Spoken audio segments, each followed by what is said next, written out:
You might imagine the samurai sleeping peacefully under the stars after battle, but real rest in feudal Japan was far from peaceful.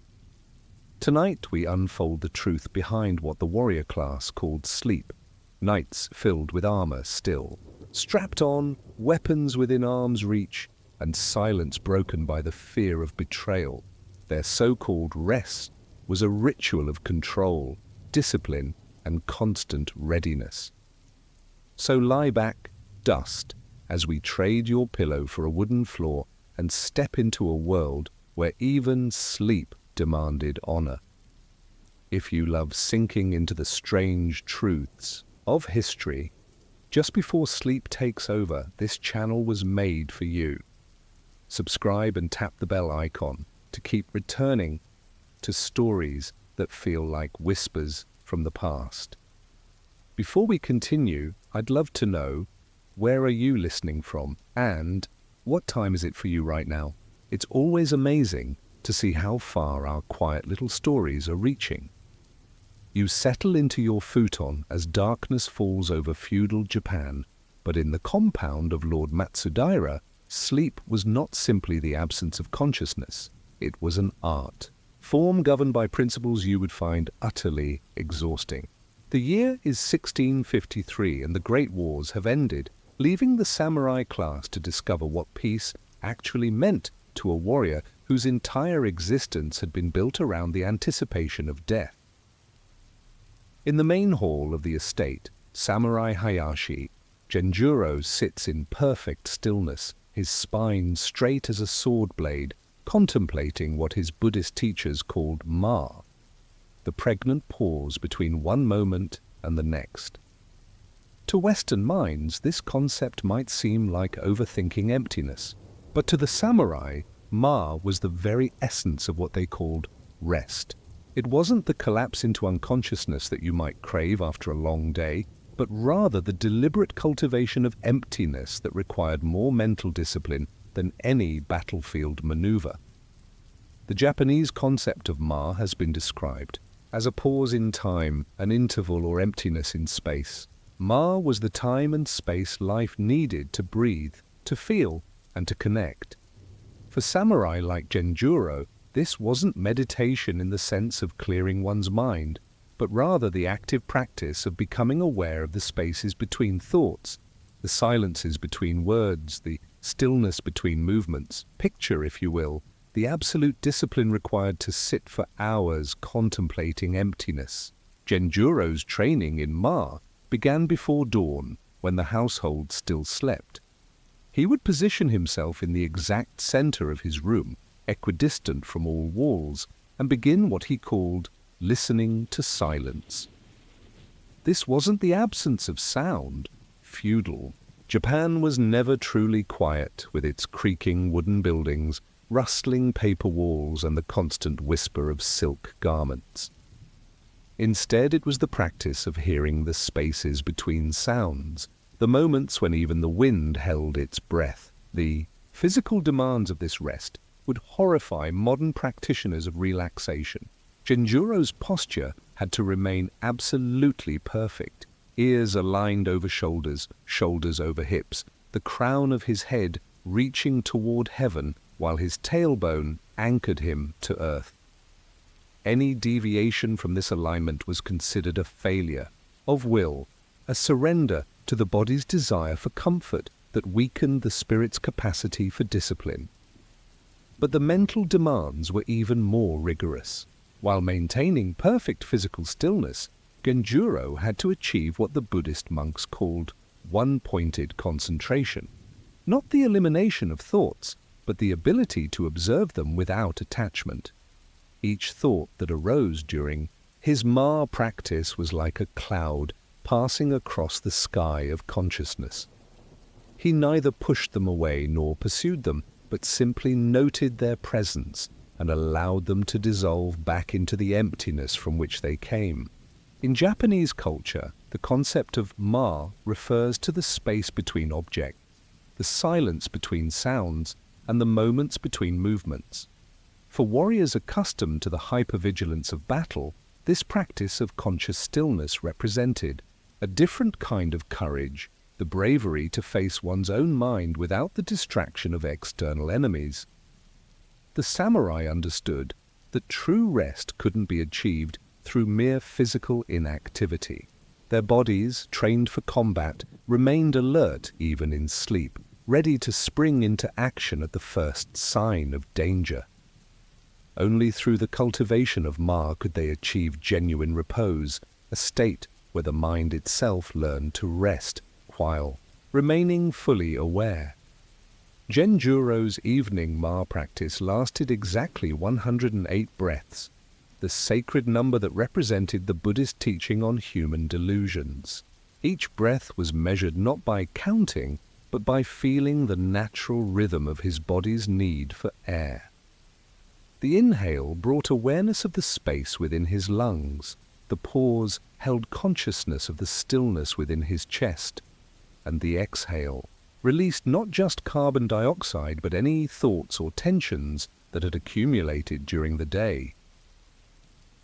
During these sessions, the most mundane details of his day would surface in his consciousness with startling clarity. The exact angle at which morning sunlight struck the garden stones, the particular shade of green in his tea master's silk sleeve, the precise sound made by his wooden sandals on the polished floor. All these memories arose not as distractions, but as opportunities to practice non-attachment. Each memory was acknowledged, appreciated for its perfect transience, and then released back into the emptiness of Ma. The room where Genjuro practiced his evening Ma was deliberately austere. Unlike the ornate chambers where he conducted official business, this space contained only the essentials. A single tatami mat, a small table bearing a piece of calligraphy reading, "Form is emptiness, emptiness is form," and a small window positioned to frame a view of a single pine tree in the garden. Everything in the space was designed to support the practice of conscious emptiness. Even the timing of his Ma practice followed principles that would seem obsessive to modern sensibilities. Genjuro began his session exactly when the evening star appeared in the western sky, using the celestial rhythms to align his personal practice with the larger cosmic order. This wasn't mere superstition, but a practical recognition that the human nervous system naturally synchronized with astronomical cycles, a truth that modern sleep research has only recently rediscovered. The clothes he wore during Ma practice were specifically chosen for their contribution to the experience of emptiness. His meditation kimono was woven from hemp dyed with natural indigo, a color the Japanese associated with depth and introspection. The fabric was deliberately rougher than his daily wear, providing just enough physical sensation to keep his body alert while not being so uncomfortable as to become a distraction. Even the knot in his obi was tied with specific intention, loose, enough to allow for deep breathing, tight enough to maintain proper posture throughout the session. But perhaps the most challenging aspect of Ma practice was what Genjuro called purposeless purpose. Unlike meditation techniques aimed at achieving specific states of consciousness or solving particular problems, Ma was practiced for its own sake. The emptiness he cultivated served no goal beyond itself. This purposelessness was itself the purpose to train the mind to find fulfillment in pure being rather than constant doing. As winter deepened around the Matsudaira compound, Genjuro's Ma practice adapted to the season's rhythm.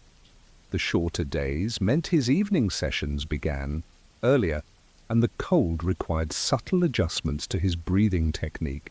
But these weren't obstacles to overcome, they were opportunities to deepen his understanding of how consciousness itself changed with the natural world.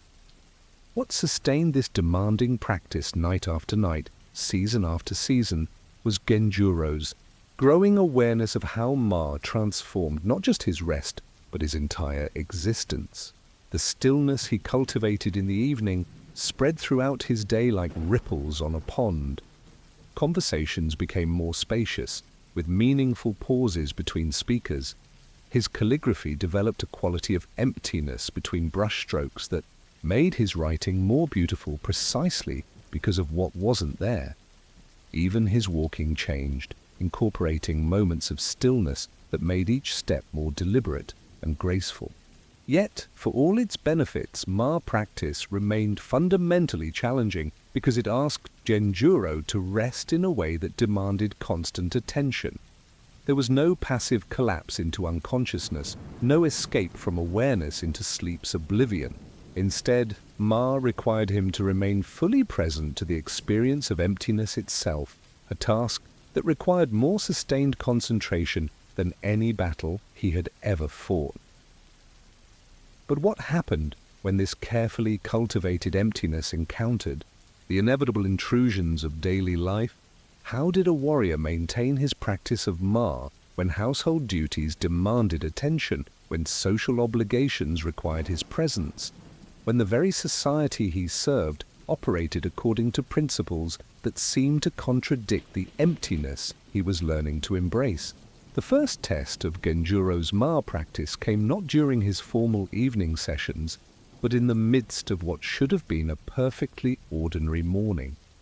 Lord Matsudaira had summoned him to discuss the upcoming Cherry Blossom Viewing Festival, a task that required Genjuro to coordinate with the head gardener, the cook, the sack merchant, and half a dozen other household functionaries.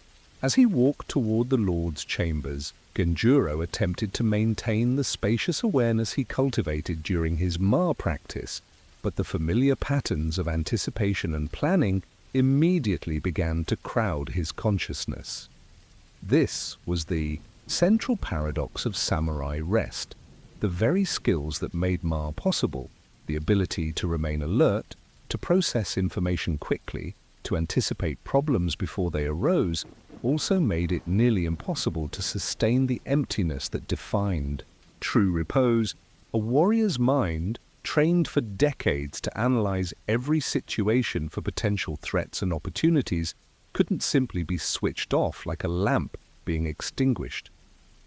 The samurai embraced the concept of mushin, no mind, a state of mental emptiness that allowed them to act instinctively and without hesitation. But achieving mushin in the heat of battle was actually easier than maintaining Ma during the tedious administrative duties that filled a peacetime samurai's days. In combat, the mind could achieve emptiness through total focus on immediate survival. In peace, the mind had to learn to rest, while simultaneously managing the complex social and bureaucratic demands of feudal society. As Genjuro knelt before Lord Matsudaira, listening to detailed instructions about flower arrangements and seating, hierarchies for the upcoming festival, he practiced what his Zen teacher called Ma within action. This wasn't the formal emptiness of his evening sessions, but rather the cultivation of tiny pockets of spaciousness within the flow of daily activity. Between each of his Lord's sentences, Genjuro would find a microsecond of stillness. Between his own words of acknowledgement, he would discover a pause just long enough to touch the emptiness that lived at the center of his being. The Cherry Blossom Festival preparations consumed the next 3 weeks, and with them came Genjuro's education in how Ma practice adapted to periods of intense activity. Rather than abandoning his cultivation of emptiness, he learned to find it in increasingly subtle forms. While organizing the placement of lanterns in the garden, he would pause for a breath between each decision, allowing the space around each lamp to inform the positioning of the next. While reviewing the guest list with Lord Matsudaira's secretary, he would notice the silence between each name, using those tiny gaps to maintain his connection to the larger emptiness that surrounded all their preparations. But the real challenge came on the night of the festival itself, when nearly 200 guests filled the normally tranquil estate. The gardens that usually provided a backdrop for quiet contemplation now hosted elaborate dinner parties, poetry competitions, and sake-fueled discussions of politics and philosophy. The very spaces where Genjuro had learned to cultivate Ma were transformed into stages for exactly the kind of social performance that seemed to contradict everything emptiness represented. Yet it was precisely in this chaos that Genjuro's Ma practice proved most valuable. While other retainers became frazzled by the demands of managing so many guests, Genjuro moved through the evening with a quality of spaciousness that allowed him to respond to each crisis: the overturned sake pitcher, the dispute over seating, arrangements, the elderly guest who became lost in the garden without losing his inner equilibrium. Ma is filled with nothing but possibility. It speaks of silence as opposed to sound, of stillness as opposed to motion. During the festival, Genjuro discovered that Ma wasn't diminished by activity, but rather revealed its true nature through contrast. The emptiness he had cultivated in stillness became a kind of portable sanctuary that he could access even while coordinating the movements of dozens of servants, managing the logistics of multiple simultaneous dinner parties, and maintaining the precise social choreography that feudal etiquette demanded. The most profound test came when Lord Matsudaira called upon him to compose an impromptu poem celebrating the evening's beauty. Poetry was considered an essential samurai accomplishment, but it was also an intensely social art form that required the poet to perform wisdom and sensitivity before an audience of peers. As Genjuro knelt in the center of the main pavilion, surrounded by expectant faces illuminated by paper lanterns, he faced a choice between abandoning his Ma practice to focus on crafting impressive verses or trusting that emptiness itself might be the source of authentic expression. He chose emptiness. Rather than forcing his mind to generate clever metaphors or deploy the classical poetic techniques he had memorized, Genjuro simply opened his awareness to the space around him, the pause between the sound of wind in cherry branches and the distant laughter of guests, the interval between the flicker of lantern flames and the rustle of silk garments, the silence that existed at the center of the evening's celebration. From that emptiness, words arose without effort. Cherry petals fall in the space between branches. Stars remember spring. The poem wasn't particularly sophisticated by the standards of court poetry, but it carried something that the guests recognized immediately, a quality of authentic presence that could only come from genuine stillness. The applause that followed wasn't just appreciation for clever wordplay, but recognition of the rare quality of consciousness that had produced such simple, direct expression. As the festival wound down in the early hours of morning, Genjuro made his way to his room for what he expected to be a brief return to formal Ma practice before sleep. But he discovered that the evening's events had fundamentally altered his relationship to emptiness. Rather than being something he cultivated in isolation, Ma had become a living quality of awareness that moved with him through all activities. This transformation wasn't without its complications. The deeper Genjuro's understanding of Ma became, the more apparent it was how rarely others in his social world shared this appreciation for emptiness. Conversations that had once seemed meaningful now revealed themselves as largely empty of content, polite exchanges of information, and opinion that served social functions but rarely touched anything essential. Administrative meetings that had once engaged his problem-solving skills now felt like elaborate dances around issues that could often be resolved through a moment of genuine silence and reflection. Yet rather than becoming cynical or withdrawn, Genjuro found that his Ma practice generated a quality of compassion he hadn't anticipated. The emptiness he cultivated wasn't a rejection of the world, but rather a spacious acceptance of it. His colleagues' attachment to busyness, their anxiety about social status, their endless planning and scheming, all of these appeared to him now as expressions of the same fundamental restlessness that he had once experienced before learning to rest in emptiness. This compassionate detachment became particularly evident in his interactions with younger samurai who hadn't yet learned to find peace in anything other than activity. When 20-year-old Kobayashi Jiro sought his advice about advancing in Lord Matsudaira's service, Genjuro found himself offering counsel that had little to do with political strategy or martial prowess, and everything to do with the cultivation of inner space. The way to advancement, he told the young warrior, is not through accumulating more skills or connections, but through becoming spacious enough that opportunities can find you. Most men chase after what they want, and in their pursuit, they become too narrow to recognize what is actually available. Such advice was difficult for Jiro to understand, trained as he was in the more conventional samurai virtues of decisive action and unwavering determination. But over the months that followed, he began to observe how Genjuro's approach to problems differed from that of other senior retainers.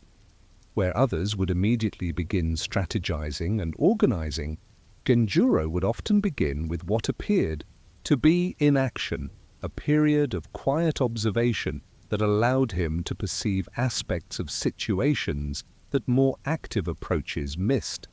This quality of spacious attention proved particularly valuable when Lord Matsudaira faced a delicate diplomatic challenge involving a land dispute with a neighboring domain. While the Lord's other advisers immediately began crafting elaborate arguments and assembling evidence, Genjuro suggested something that initially seemed like procrastination, a 3-day period of deliberate inaction during which no official response would be formulated. Sometimes, he explained to the assembled council, the most effective action is the willingness to remain empty until the situation itself reveals its natural resolution. The suggestion was met with skeptical silence, but Lord Matsudaira, who had observed the quality of wisdom that seemed to emerge from Genjuro's stillness-based approach to problems, agreed to the experiment. During those 3 days, while officially doing nothing about the land dispute, several new pieces of information emerged that completely changed the nature of the conflict. A survey from decades earlier was discovered in the domain archives. A witness came forward with information about the actual boundaries, and the opposing lord's own advisor privately approached Lord Matsudaira with a proposal for compromise. By the end of the 3-day period, what had initially appeared to be an intractable conflict had resolved itself through what seemed like a series of fortunate coincidences, but which Genjuro recognized as the natural result of creating enough empty space for hidden possibilities to emerge. Yet even as his Ma practice proved its practical value, Genjuro remained aware of its fundamental challenge, the cultivation of emptiness in a world that valued fullness. The practice of stillness in a society that equated action with virtue, the development of spacious awareness in a culture that measured worth through accomplishment and accumulation. How could a practice so seemingly at odds with the demands of social existence not only survive but actually enhance one's effectiveness in the world? What was the relationship between the emptiness he cultivated in private and the fullness of activity that his position demanded? And how could the profound rest he found in Ma be sustained when the very foundations of samurai society seemed to operate according to completely different principles? 6 months after the Cherry Blossom Festival, Genjuro faced the most challenging test of his Ma practice yet conceived. Lord Matsudaira announced his intention to host a month-long series of cultural events, culminating in a formal tea ceremony that would be attended by representatives from the shogun's court in Edo. The honor was immense, but so were the demands. Every aspect of the estate would need to reach a level of perfection that could withstand the scrutiny of the most refined aesthetic judges in Japan. For most samurai, such an assignment would have meant weeks of frantic preparation, detailed planning, and careful coordination of dozens of craftsmen, servants, and specialists. But Genjuro's approach, informed by his deepening understanding of Ma, was radically different. Rather than immediately diving into organizational activity, he began with what he had learned to call empty preparation, a period of receiving the full reality of the task without immediately moving into action. Ma is the time and space life needs to breathe, to feel, and connect. If we have no time, if our space is restricted, we cannot grow. Genjuro understood that the month-long preparation period would require not just practical organization, but also the cultivation of a quality of spaciousness that could accommodate both the enormous complexity of the task and the inevitable unexpected challenges that would arise. He began each day's preparation work with an hour of formal Ma practice, but now his evening sessions took on a different character. Rather than cultivating emptiness for its own sake, he was learning to use that emptiness as a kind of container for all the details, decisions, and relationships that the tea ceremony project required. The stillness he generated wasn't separate from his activity, but rather the foundation that made truly effective action possible. This integration of Ma with practical work produced results that seemed almost magical to those who observed Genjuro during this period. When meeting with the master carpenter about renovations to the tea house, Genjuro would begin each conversation with a period of shared silence that allowed both men to feel into the actual needs of the space rather than simply discussing preconceived ideas. When coordinating with the gardener about which flowers should bloom for the ceremony, he would spend long periods simply sitting in the garden, allowing his awareness to expand until he could sense which plants wanted to be featured and which preferred to remain in supporting roles. The tea ceremony mimics the battlefield. If the samurai warrior hesitates during battle, it could mean the difference between life or death. Think too much and your reactions will be slowed.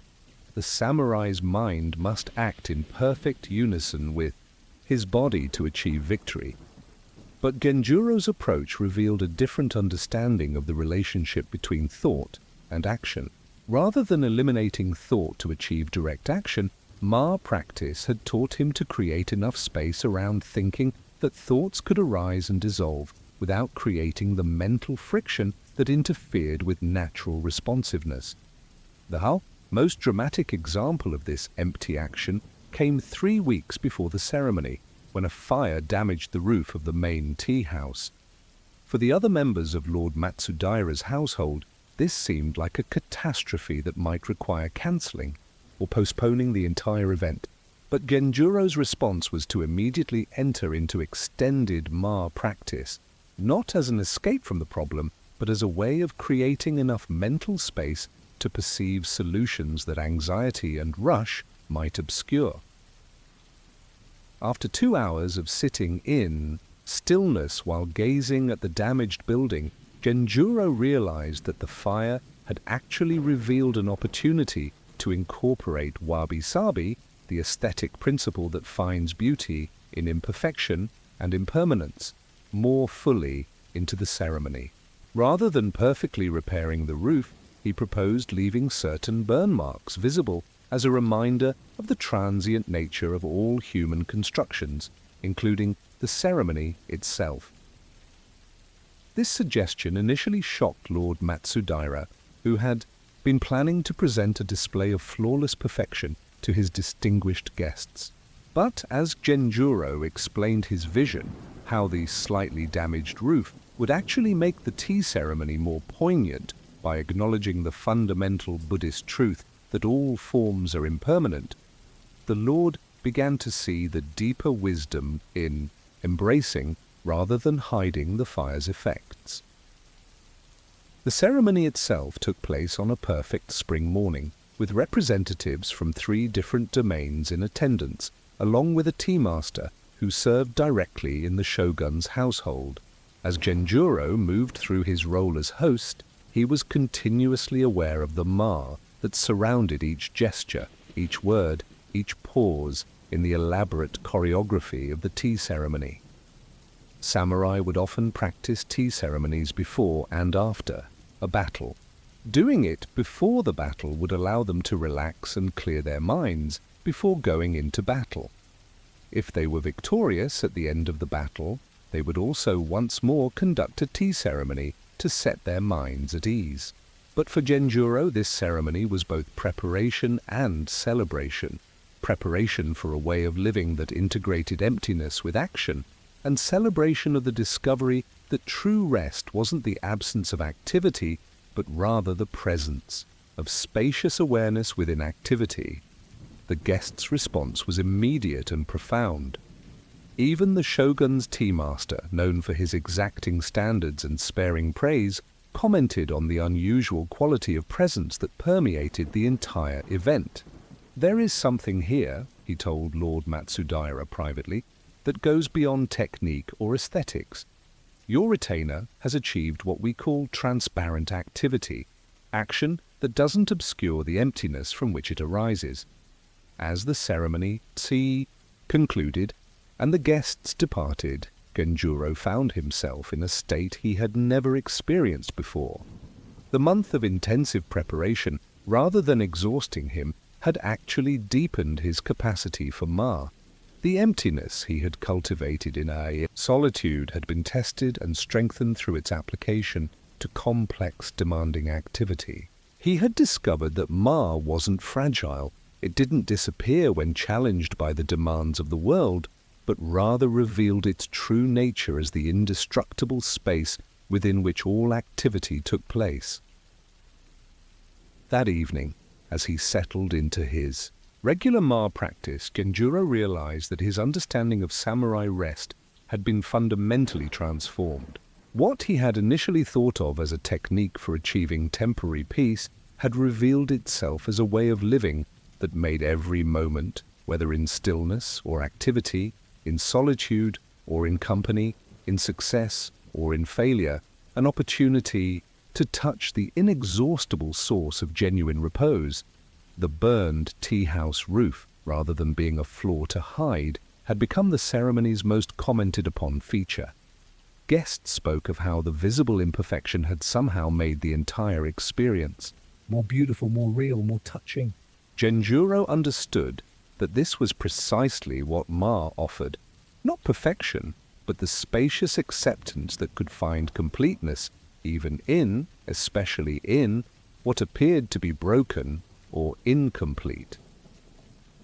As winter approached and the estate settled back into its regular rhythm, Genjuro continued to refine his understanding of how emptiness and activity could dance together. He had learned that true samurai rest wasn't achieved by retreating from the demands of the world, but by discovering the inexhaustible stillness that lived at the heart of all movement, the perfect peace that was never disturbed by even the most intense activity. But this integration of Ma with daily life raised new questions about the relationship between individual practice and social responsibility. How could the insights gained through the cultivation of emptiness be shared with others without losing their essential nature? What was the samurai's duty to a society that seemed to operate according to principles that often contradicted the wisdom of Ma? And how could the profound rest found in emptiness serve not just personal peace, but the larger harmony of the community? The morning mist still clung to the gardens of the Hosokawa estate when Samurai Tanaka Ichiro began his most demanding daily ritual. You might expect that for a warrior whose life had been shaped by the discipline of sword and bow. The greatest challenge would be found in the training hall or on the battlefield. But in the 15th year of the Tokugawa peace, Ichiro faced his most rigorous test each dawn in a 6-tatami room where the only weapons were a bamboo whisk, a ceramic bowl, and water heated to precisely the temperature of mountain springs. In early summer, the tea ceremony that Ichiro practiced was not the leisurely social ritual you might imagine, but a form of combat training so demanding that it made sword practice seem almost relaxing by comparison. Every gesture had to be executed with perfect precision, every pause calculated to the exact second, every breath synchronized with movements that could not be hurried, corrected, or repeated. A single mistake, water too hot, tea whisked too vigorously, a moment's hesitation in the choreographed sequence would ruin not just the tea, but the entire spiritual exercise that the ceremony represented. The practice of preparing the tea was introduced to the samurai by Buddhist monks who used the tea to stay alert during periods of meditation. But what the samurai had done with this monastic practice was transform it into something far more demanding than its original form. Where monks used tea to maintain gentle alertness during long meditation sessions, warriors used the ceremony to develop a quality of concentrated attention that could mean the difference between life and death in combat. Ichiro's tea room was a marvel of calculated simplicity that would have seemed almost oppressive in its austerity to anyone unfamiliar with samurai aesthetics. The walls were bare, except for a single scroll painting of bamboo bending in wind, an image chosen not for decoration, but as a reminder that true strength required flexibility. The only furniture was a low table made from a single piece of ancient camphor wood, its surface worn smooth by decades of tea ceremonies. Even the tatami mats were arranged according to principles that most people would consider obsessive. Each mat positioned to create specific sight lines and energy flows that supported the precise mental state required for perfect tea preparation. The tools themselves were works of art that doubled as instruments of spiritual training.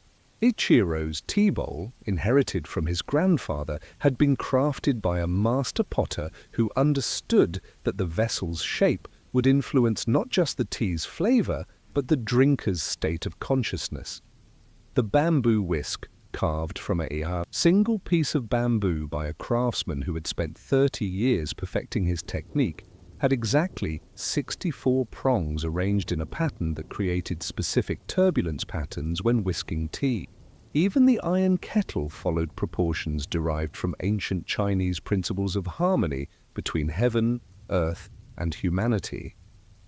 But the most demanding aspect of Ichiro's tea practice wasn't the quality of his tools, it was the precision required. In their use, for example, cultivating the charcoals for the fire. In order to get the tea to simmer at the exact right temperature, the correct ratio of charcoal and fodder must be achieved. In addition, the size and intensity of the fire must be just right. A 1-degree difference in temperature can completely alter and manipulate the taste of the tea. This wasn't hyperbole. Ichiro had spent years learning to judge water temperature by the sound of bubbling, the pattern of steam, and the subtle changes in the kettle's vibration. Water that was too cool would fail to properly dissolve the powdered tea, creating a bitter, gritty drink. Water that was too hot would scald the delicate tea powder, destroying the subtle flavors that represented months of careful cultivation and processing. The margin for error was so small that Ichiro had developed an almost supernatural sensitivity to thermal variations, a skill that had proven valuable not just in tea preparation, but in countless other aspects of samurai life. The timing demands were even more exacting. Tea masters have to know exactly how long to let the tea steep before pouring and serving the guests. Just like the fire, this is a very delicate matter. If you wait 1 second too long, the tea can be too strong, leaving a very bitter taste. 1 second too fast, and your tea will be too weak and not at all enjoyable. And this is before they had battery-operated timers, and so they had to do all of the counting inside their heads. Ichiro's internal chronometer had been developed through thousands of hours of practice until he could measure time as precisely as any mechanical device. But this wasn't just about counting seconds, it was about developing a quality of attention so refined that he could perceive the subtle changes in the tea's color, texture, and aroma that indicated the exact moment when whisking should cease. This hyper-awareness of minute temporal variations had applications far beyond tea ceremony. In sword practice, the difference between perfect timing and disaster was often measured in fractions of seconds. In diplomatic negotiations, the ability to sense the precise moment when an opponent's position was shifting could determine the outcome of complex political discussions. The physical demands of maintaining perfect posture throughout the ceremony would have challenged an Olympic athlete. Ichiro knelt in seiza position, sitting on his heels with his spine perfectly erect, for periods that often extended beyond an hour. Every movement had to flow from this stable base without disturbing the perfect vertical alignment of his torso. His hands moved in patterns that had been refined over centuries, each gesture following trajectories that maximized efficiency while maintaining aesthetic grace. Even breathing became part of the ceremony's demanding choreography. Ichiro's respiration had to synchronize with the rhythm of whisking, the timing of water pouring, and the internal clock that measured each stage of the tea preparation. Exhaling at the wrong moment could disturb the delicate foam pattern forming on the tea's surface. Inhaling too deeply could shift his posture enough to affect the precision of his hand movements. Every breath became a conscious choice that either supported or undermined the ceremony's perfection. The mental demands exceeded even these physical challenges. The tea ceremony mimics the battlefield. If the samurai warrior hesitates during battle, it could mean the difference between life or death.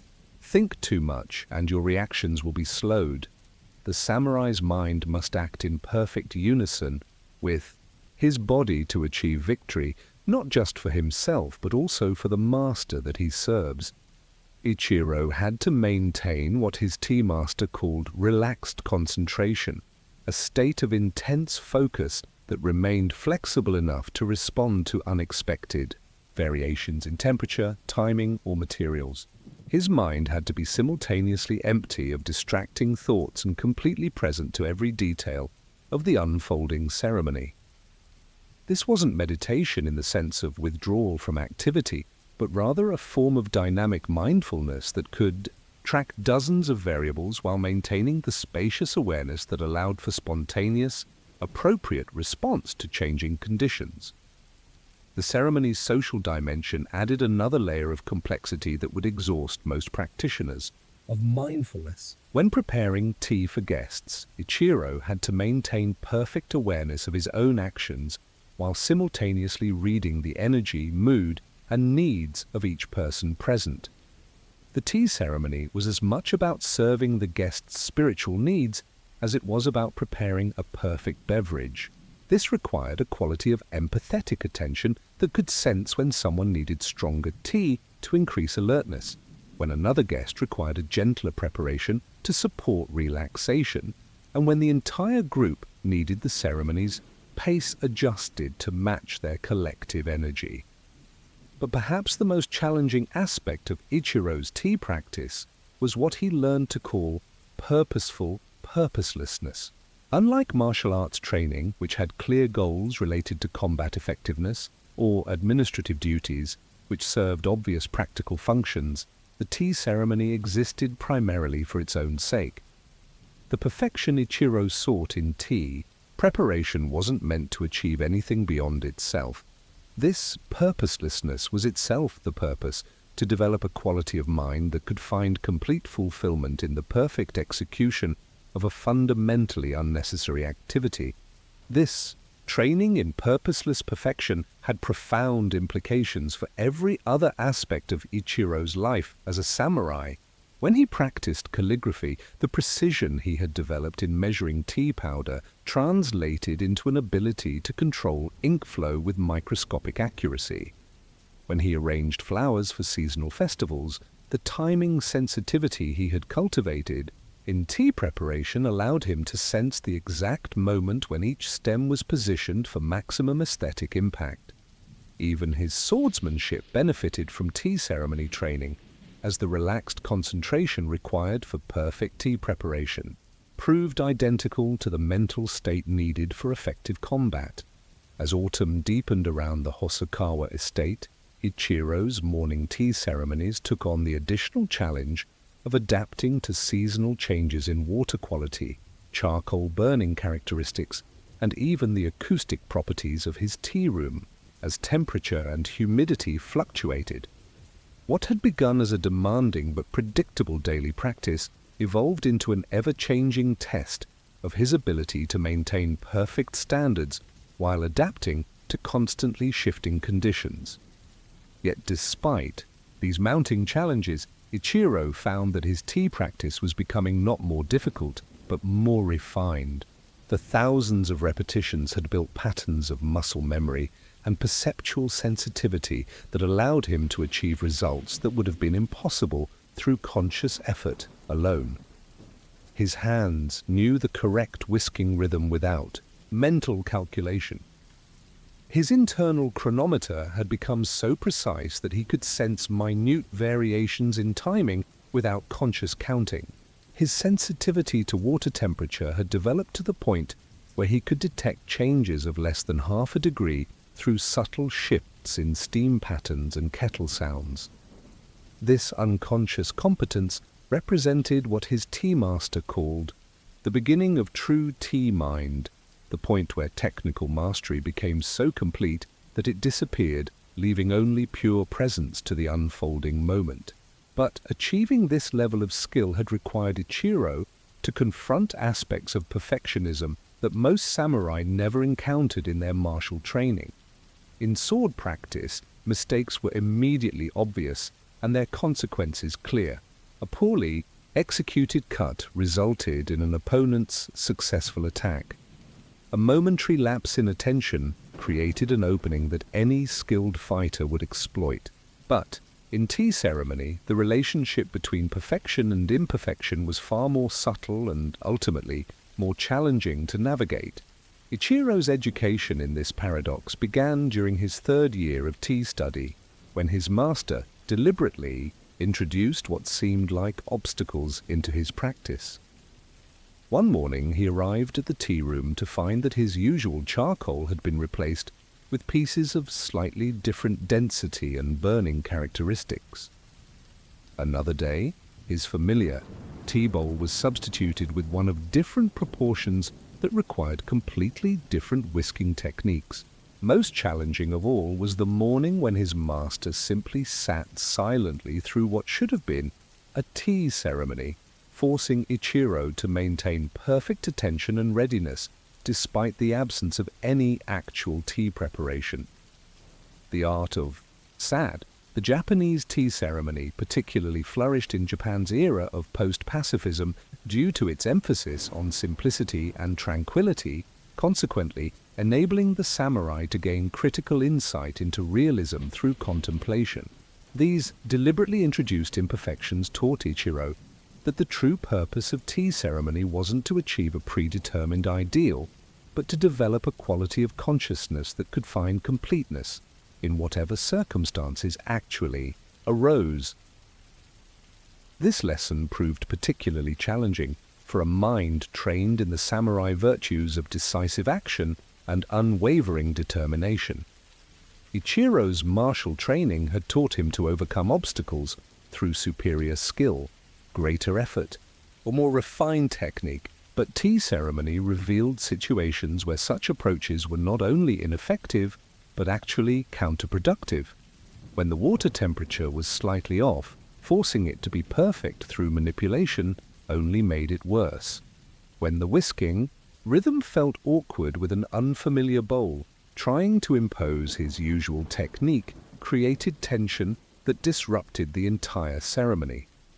Instead, Ichiro had to learn what his master called responsive perfection, the ability to find the exactly appropriate response to whatever conditions actually existed, rather than trying to force reality to conform to preconceived ideals. This required developing a quality of sensitivity so refined that he could perceive the unique characteristics of each day's materials, each moment's energy, each guest's particular needs, and adjust his technique accordingly. The winter solstice ceremony provided Ichiro's most demanding test of this responsive approach. Lord Hosokawa had invited the daimyo from 3 neighboring domains to witness a tea ceremony that would demonstrate the aesthetic refinement of his household. The political implications were significant. Successful cultural displays could influence military alliances and trade relationships that affected thousands of people. The pressure for perfection was enormous, but Ichiro's master had been clear. True perfection in tea ceremony can never be achieved through trying to be perfect.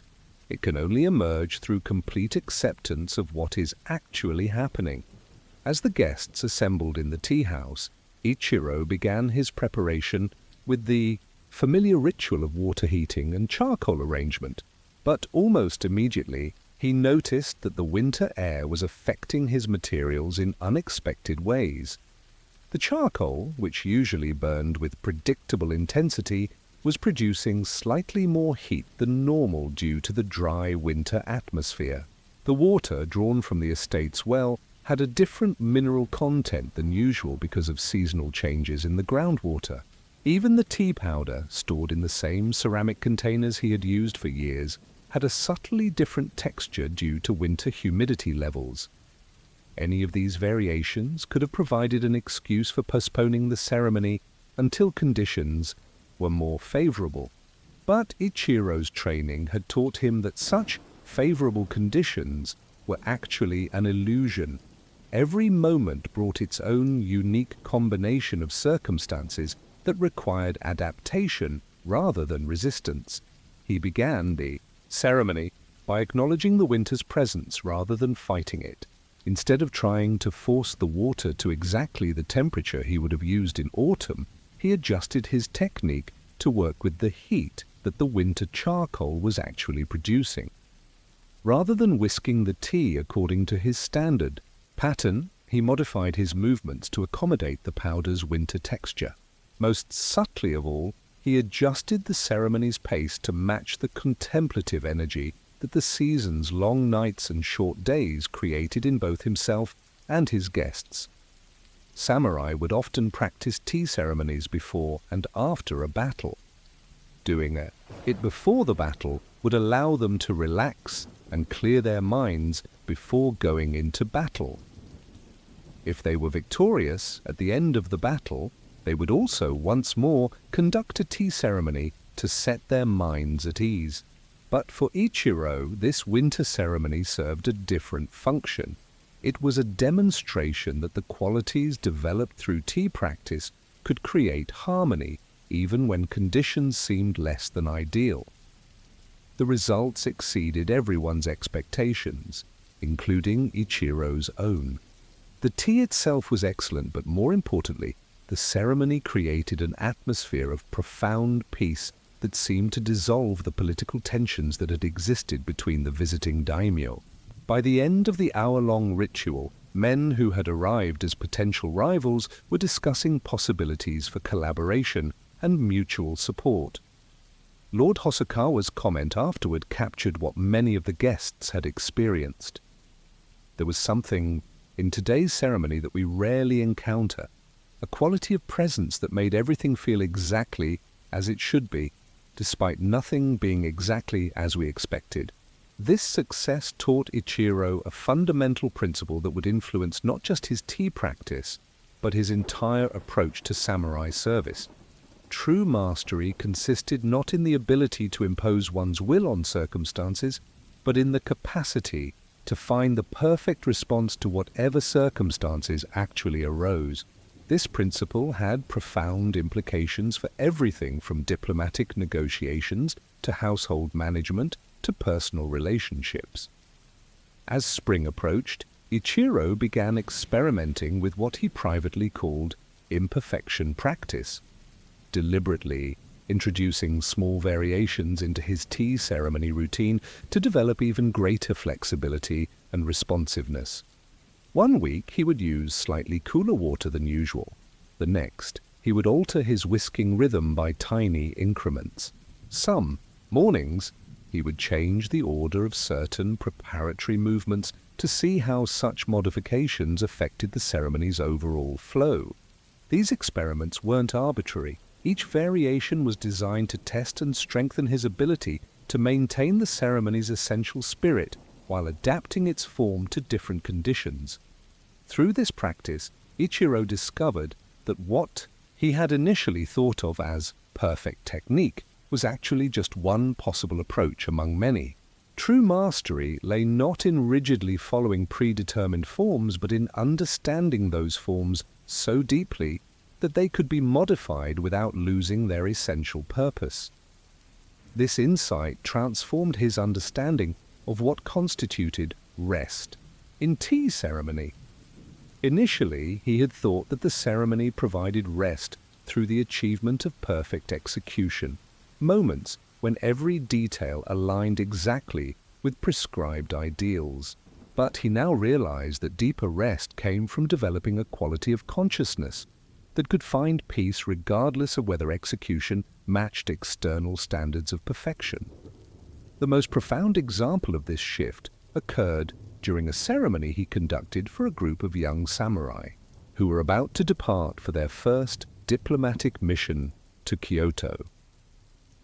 As Ichiro began the usual preparatory movements, his hand slipped while arranging the tea implements, causing his elegant lacquered tea scoop to fall from the low table onto the tatami mat below. In his early years of tea study, such a mistake would have been devastating, a sign of insufficient attention that would have ruined his concentration for the remainder of the ceremony. But his practice of working with imperfection had prepared him for exactly such moments. Rather than becoming flustered or attempting to pretend the incident hadn't occurred, Ichiro simply paused, acknowledged the fallen scoop with a slight bow, and retrieved it with the same graceful attention he brought to every other aspect of the ceremony. This response transformed what could have been an embarrassing mistake into the ceremony's most powerful teaching moment. The young samurai watching him realized that they were witnessing a demonstration of how to maintain dignity and effectiveness even when things didn't go according to plan, a lesson that would prove invaluable during the unpredictable challenges of diplomatic travel. But the deeper lesson was one that Ichiro himself was still learning, that true rest didn't require perfect conditions or flawless execution, but could be found in any moment when one was completely present to what was actually happening rather than attached to what should be happening. This presence-based rest was portable, reliable, and deepening rather than depleting, unlike the temporary relief that came from achieving external standards of success. Yet this understanding raised new questions about the relationship between individual practice and social responsibility. If true tea mastery involved accepting imperfection, how could this principle be applied to the demanding standards of samurai service, where mistakes could have serious consequences for one's lord and domain? How could the peace found through acceptance of imperfection be maintained when dealing with people who demanded nothing less than flawless performance? And what happened when the responsive flexibility that tea ceremony cultivated encountered situations where rigid adherence to protocol was a matter of life and death? The answer to these questions came during the most challenging period of Ichiro's career as both tea master and samurai retainer. Lord Hosokawa had been selected to host a visit from the shogun's younger brother, an honor that carried enormous prestige but also unprecedented demands for perfection in every aspect of hospitality. The visit would last for 5 days, during which the prince would be entertained with carefully choreographed displays of the domain's cultural achievements, military readiness, and administrative efficiency. Ichiro was assigned responsibility for the climactic event, a formal tea ceremony that would be attended not only by the prince, but by the most senior tea masters from Edo, Kyoto, and Osaka. These men represented the highest standards of aesthetic refinement in Japan, and their judgment would influence the Hosokawa domain's reputation for generations. Any mistake, however minor, would be noticed, discussed, and remembered. The preparation period stretched across 3 months, during which every detail of the ceremony was planned, practiced, and refined. The tea house itself was renovated according to specifications provided by the shogun's own architectural advisors. New tatami mats were commissioned from the most skilled craftsmen in Kyoto. Even the water for the ceremony was arranged to be transported in sealed containers from a sacred spring on Mount Fuji, ensuring that nothing would be left to chance. The ritual nature of the ceremony particularly intrigued the highly educated samurai, and thus the peaceable custom was adopted and subsequently flourished through the people's emulation of the warrior elite's practices.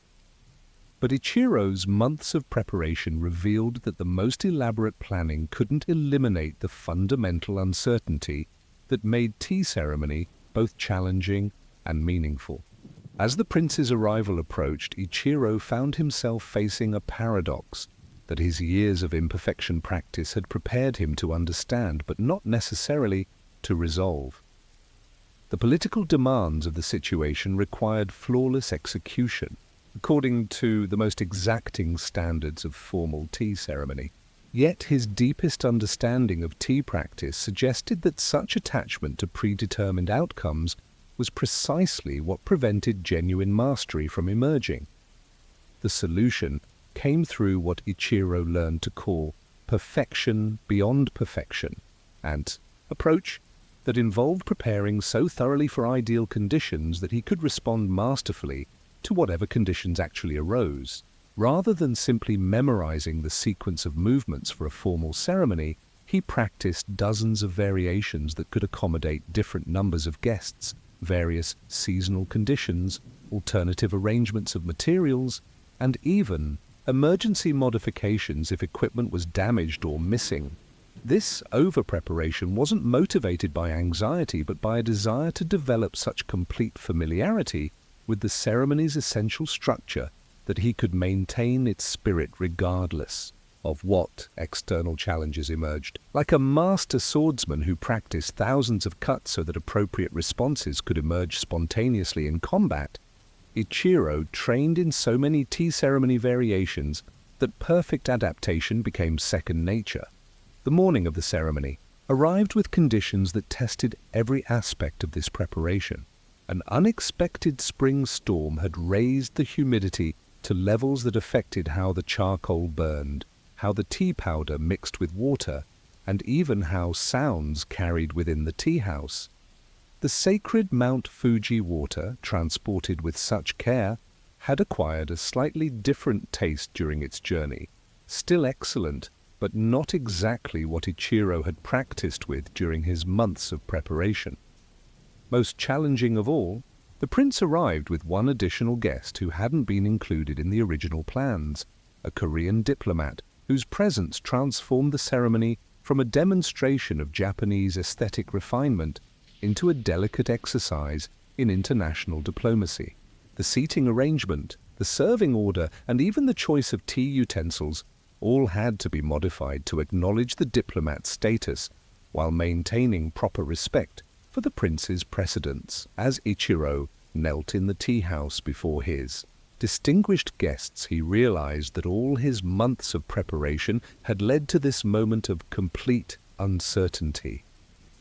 Nothing was exactly as planned, yet everything was precisely as it needed to be. The storm outside created a quality of intimacy that would have been impossible on a clear day. The humidity changes required adjustments to his technique that actually enhanced the tea's flavor. Even the unexpected diplomatic complexity added a dimension of significance to the ceremony that purely aesthetic perfection could never have achieved. The tea ceremony is often described by the expression ichi-go, ichi-e, meaning one moment and one coming together. In English, we could say it means one time, one meeting, and suggests the unrepeatable nature of any gathering. As Ichiro began the ceremony's opening movements, he understood this principle more deeply than ever before. This particular combination of people, weather, political circumstances, and personal histories would never occur again. His responsibility wasn't to execute a predetermined performance, but to serve the unique requirements of this unrepeatable moment. The ceremony that emerged exceeded everyone's expectations precisely because it didn't conform to anyone's expectations. The adjustments required by the humid weather created tea with a richness and complexity that wouldn't have been possible under ideal conditions. The diplomatic challenge inspired Ichiro to incorporate subtle elements from Korean tea culture that honored the visiting diplomat while introducing the Japanese guests to aesthetic principles they had never encountered. Even the storm outside became part of the ceremony's meaning, as the sound of rain on the tea house roof created a natural rhythm that seemed to synchronize with the movements of tea preparation. The prince's response, delivered after the ceremony's conclusion, captured what many of the witnesses had experienced. "We have attended hundreds of tea ceremonies in the most prestigious venues throughout Japan. Today, for the first time, we understood why our ancestors considered tea practice essential training for warriors. The qualities demonstrated here, complete preparation combined with perfect adaptability, absolute attention to detail coupled with graceful response to the unexpected, these are precisely the capacities that effective leadership requires." But for Ichiro, the ceremony's success represented something even more significant than political approval or artistic recognition. It was confirmation that the rest he had found through tea practice was indeed transportable into the most demanding circumstances. The peace that emerged from complete presence to each moment's actual requirements wasn't diminished by external pressure, but rather revealed its true nature under stress. This realization transformed his understanding of what constituted warrior rest. Initially, he had thought of tea ceremony as a peaceful respite from the demands of samurai service, a quiet refuge where he could escape the complexities of political life and military responsibility. But his experience with the prince's visit revealed that tea practice wasn't separate from warrior duty, but rather the foundation that made truly effective service possible. The qualities developed through years of precise attention to water temperature, timing, and tool handling translated directly into enhanced performance in every other aspect of his responsibilities. The sensitivity to subtle environmental changes that tea ceremony required proved invaluable when assessing political moods in council meetings. The ability to maintain graceful composure despite unexpected challenges became essential during our diplomatic negotiations. Even the patience developed through thousands of repetitions of basic tea movements enhanced his effectiveness as a military strategist, where the ability to wait for exactly the right moment often determined the difference between victory and defeat. As news of the ceremony's success spread throughout the domain and beyond, Ichiro found himself in the unusual position of being recognized as both a master tea practitioner and an exemplary samurai, achievements that many people considered contradictory, but which his experience revealed as fundamentally complementary. The precision, adaptability, and presence cultivated through tea practice enhanced, rather than conflicted with the qualities that effective military and political service required. Yet this integration of aesthetic practice with practical responsibility raised new questions about the sustainability of such demanding standards. Could the level of attention and preparation that the prince's ceremony required be maintained across years of daily service? What happened when the insights gained through tea practice encountered the inevitable compromises that political life demanded? And how could the profound rest found through complete presence be preserved when dealing with people and situations that seemed to reward distraction, superficiality, and expedient action rather than depth, authenticity, and patient attention to detail? These questions would define Ichiro's continuing exploration of what it meant to live as a warrior, who had discovered that true strength emerged not from fighting against the world, but from developing the capacity to respond perfectly to whatever the world actually presented.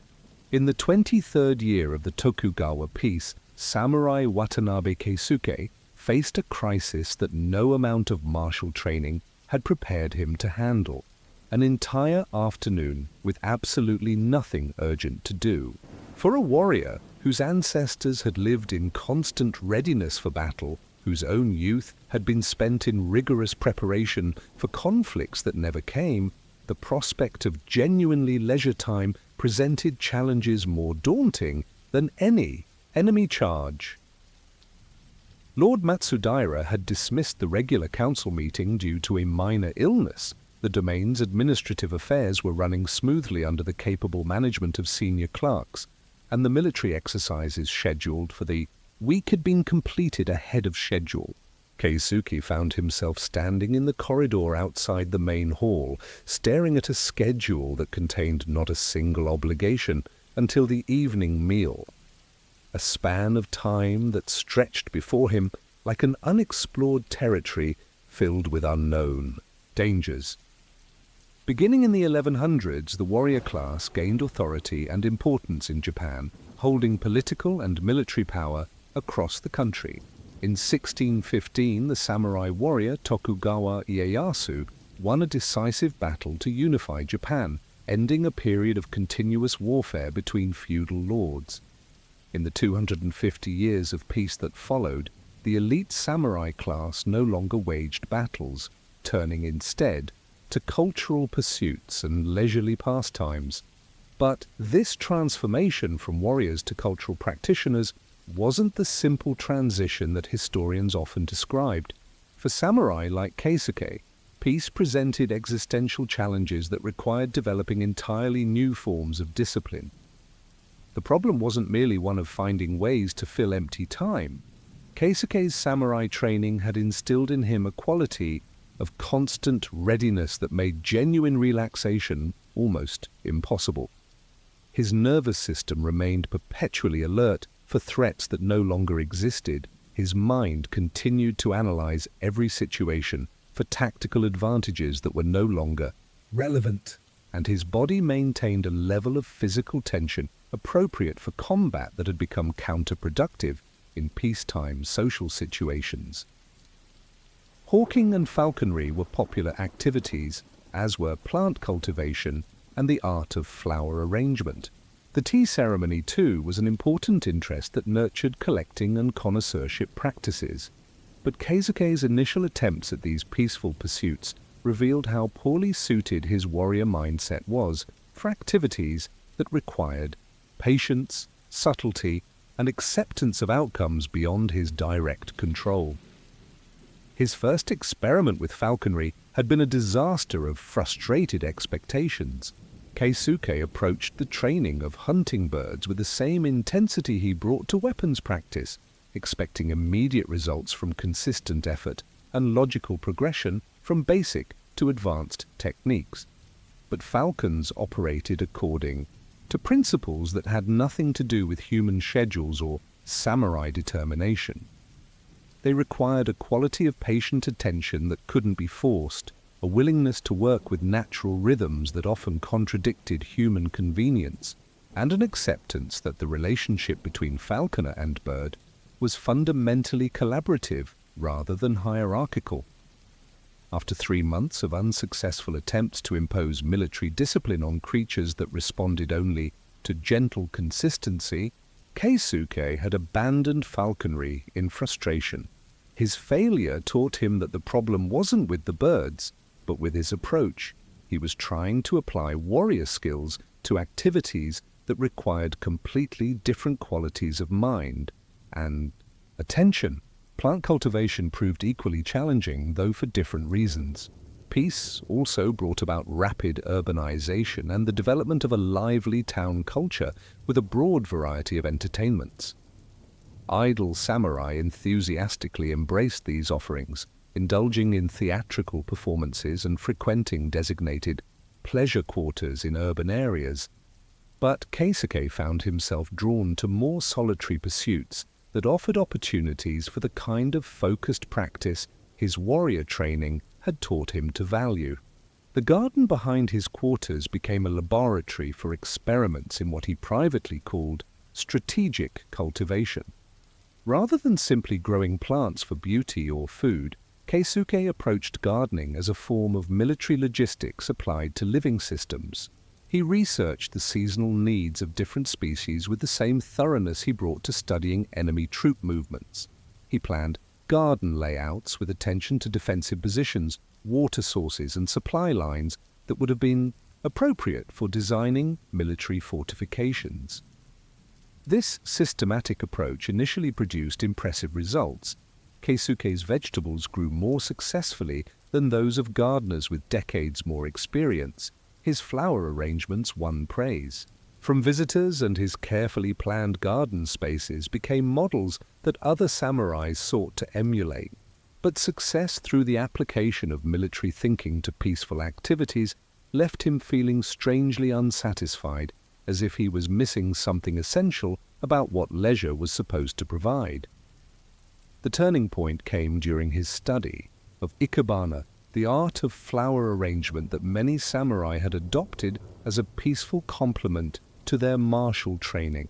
Keisuke's teacher, an elderly monk named Ryogen, who had spent 40 years perfecting his understanding of the relationship between natural beauty and spiritual development, immediately recognized the young samurai's fundamental misunderstanding of what the practice was meant to accomplish. "You arrange flowers," Ryogen observed after watching Keisuke's technically perfect but spiritually hollow arrangements, "as if you were deploying troops for battle. Every stem is positioned for maximum tactical advantage, every color chosen for psychological impact on an imaginary enemy, but flowers have no enemies to defeat, no territory to defend, no victory to achieve. They exist simply to express the particular beauty that this moment makes possible." This critique forced Keisuke to confront the deeper implications of his struggle with leisure activities.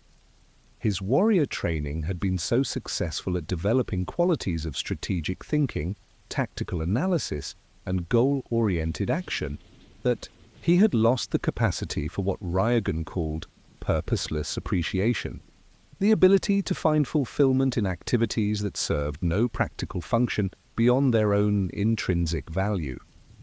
Learning to arrange flowers without strategic objectives proved more difficult than mastering any weapon technique Keisuke had ever attempted. It required him to develop sensitivity to subtleties he had been trained to ignore. The particular way morning light fell across different types of leaves, the seasonal variations in how stems naturally bent when cut, the aesthetic relationships between colors that had nothing to do with their psychological effects on observers. But most challenging of all was learning to accept arrangements that weren't technically perfect according to formal ikebana principles, but which captured something authentic about the specific flowers he was working with and the particular mood of the moment when he was arranging them. This acceptance of imperfection as a path to deeper beauty contradicted everything his military training had taught him about the relationship between effort, skill, and results. The breakthrough came during a late autumn session when Keisuke was working with chrysanthemums that had been damaged by an early frost. Following formal ikebana principles, these flowers should have been discarded in favor of perfect specimens, but something about their browning edges and slightly wilted petals captured the poignant beauty of the season's transition from abundance to dormancy. Despite their technical imperfection, they expressed autumn's essential character more authentically than flawless blooms could have managed. Ryogen's response to this arrangement was more enthusiastic than anything Keisuke had received for his technically superior previous work. "Now you begin to understand," the monk said, "that true leisure isn't the absence of effort but the presence of appreciation. These flowers teach what no perfect specimen could teach. That beauty often emerges from what appears to be decay, that the most profound expressions of life's meaning can be found in moments of apparent failure." This lesson in finding beauty through imperfection began to transform Keisuke's relationship to all his leisure activities. Rather than approaching each pursuit as a challenge to be conquered through superior technique and determination, he began to explore them as opportunities to develop qualities that his warrior training had never addressed: patience without urgency, attention without analysis, effort without attachment to results. Falconry became an exercise in collaborative relationship rather than dominance training. Instead of trying to force birds to conform to his training schedule, Keisuke learned to adapt his approach to each falcon's individual personality and natural rhythms. This required developing sensitivity to nonverbal communication, patience with gradual progress, and acceptance that the birds were partners rather than tools in the hunting process. Plant cultivation evolved from strategic agriculture into what he came to think of as contemplative gardening. Rather than focusing primarily on maximizing yields or achieving predetermined aesthetic effects, Keisuke began to use garden work as an opportunity to study the subtle relationships between soil, water, light, and living organisms. Each season brought new lessons in the patient attention required to support natural processes rather than forcing artificial outcomes. Even his approach to the theatrical performances and entertainment districts that other samurai frequented began to change.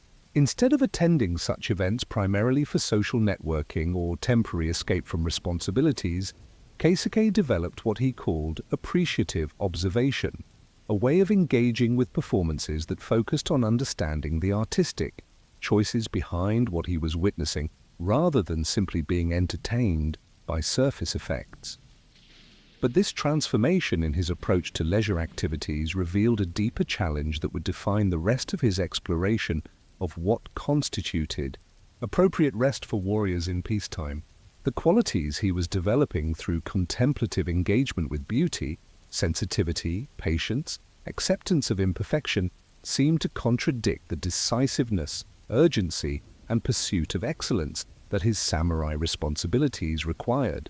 How could he maintain the warrior virtues necessary for effective service while cultivating the appreciative awareness that genuine leisure demanded?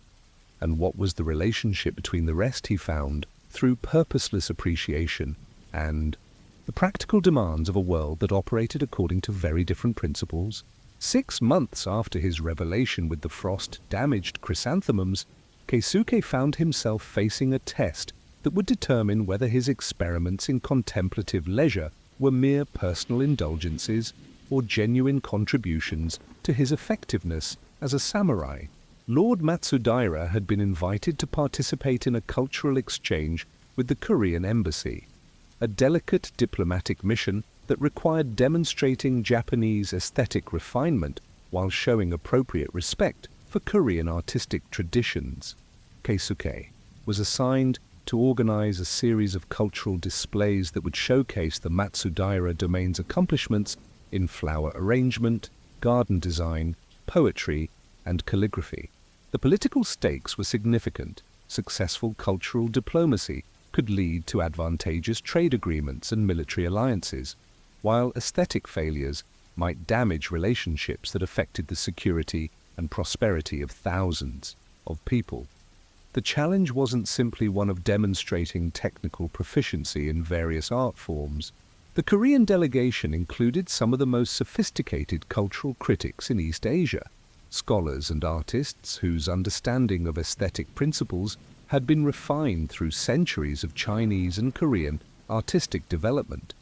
They would immediately recognize any displays that prioritized impressive effects over authentic understanding, any attempts to mask shallow knowledge with elaborate presentation. Following Japan's pacifism and with civil society at the precipice of peace, the nation's need for its master swordsman declined.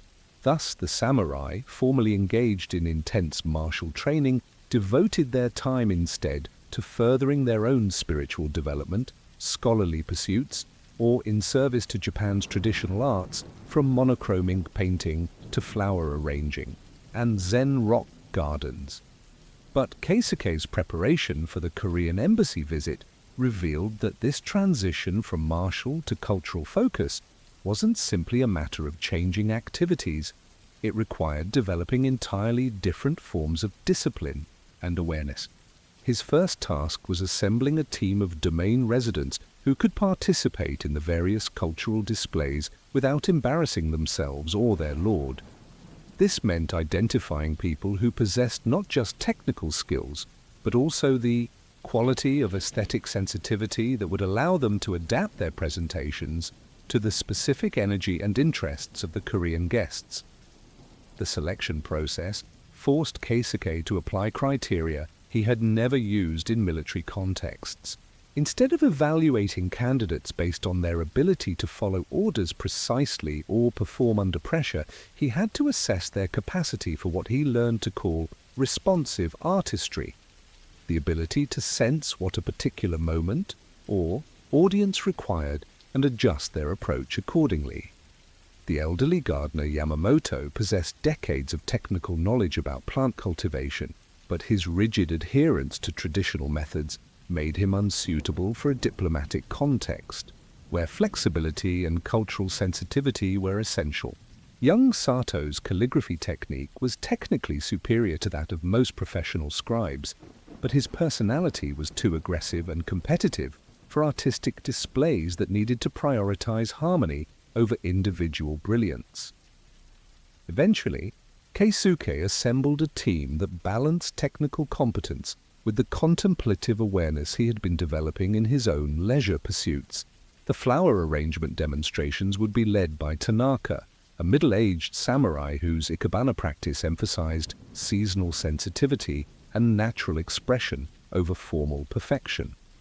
Garden tours would be guided by Kobayashi, whose plant knowledge was combined with an ability to explain aesthetic principles in ways that honored both Japanese and Korean cultural perspectives. But selecting appropriate participants was only the beginning of Keisuke's preparation challenges. Each cultural display had to be designed to showcase Japanese artistic achievements while acknowledging Korean cultural contributions and avoiding any suggestions of Japanese superiority or Korean inadequacy. This required research into Korean aesthetic principles, study of historical artistic exchanges between the two countries, and careful attention to symbolic meanings that might be interpreted as either respectful or insulting. The months of preparation became an intensive education in what Keisuke came to understand as diplomatic aesthetics, the art of using beauty to build bridges between different cultural perspectives rather than simply displaying one's own artistic accomplishments.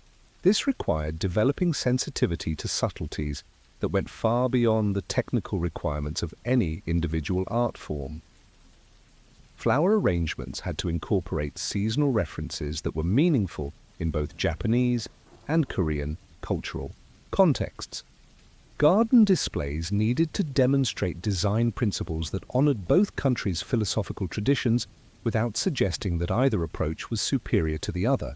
Poetry presentations required finding themes that could speak to universal human experiences while respecting specific cultural differences in literary expression.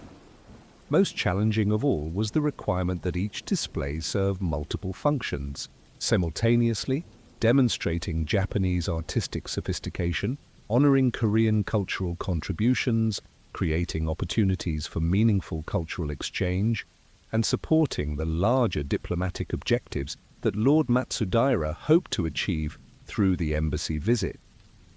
This multi-layered complexity demanded a quality of attention that went far beyond anything Keisuke's martial training had required. Military strategy, however sophisticated, ultimately focused on achieving clearly defined objectives through optimal deployment of available resources. But diplomatic aesthetics required maintaining awareness of multiple, sometimes contradictory goals, while remaining genuinely open to outcomes that couldn't be predetermined or controlled. The Korean delegation's arrival brought immediate tests of everything Keisuke had learned about balancing appreciation with responsibility. The embassy's senior cultural advisor, Master Yi Songgon, was known throughout East Asia for his ability to discern authentic artistic understanding from mere technical display. His presence meant that every cultural presentation would be evaluated not just for its surface beauty, but for the depth of awareness it revealed about the relationship between art and life. Master Yi's first request caught everyone off guard. Instead of beginning with the formal presentations that had been carefully planned and rehearsed, he asked for an impromptu demonstration of everyday aesthetics, how artistic principles were integrated into the ordinary activities of domain life rather than reserved for special occasions and distinguished guests. This request forced Keisuke to apply his contemplative leisure practices in ways he had never anticipated. Rather than showcasing the most elaborate and impressive cultural achievements the domain could offer, he had to demonstrate how aesthetic awareness enhanced daily activities like meal preparation, cleaning, and routine maintenance tasks. The challenge was particularly acute because Master Yi wasn't interested in seeing aesthetic principles artificially imposed on practical activities, but rather in observing how genuine appreciation could emerge from complete attention to whatever tasks actually required completion. This meant that the Korean visitors needed to witness not performances of artistry, but authentic examples of how contemplative awareness could transform mundane work into occasions for beauty and meaning. Keisuke arranged for the delegation to observe morning cleaning rituals in the main hall, where servants had been trained to approach their work with the same mindful attention that tea ceremony practitioners brought to preparing and serving tea.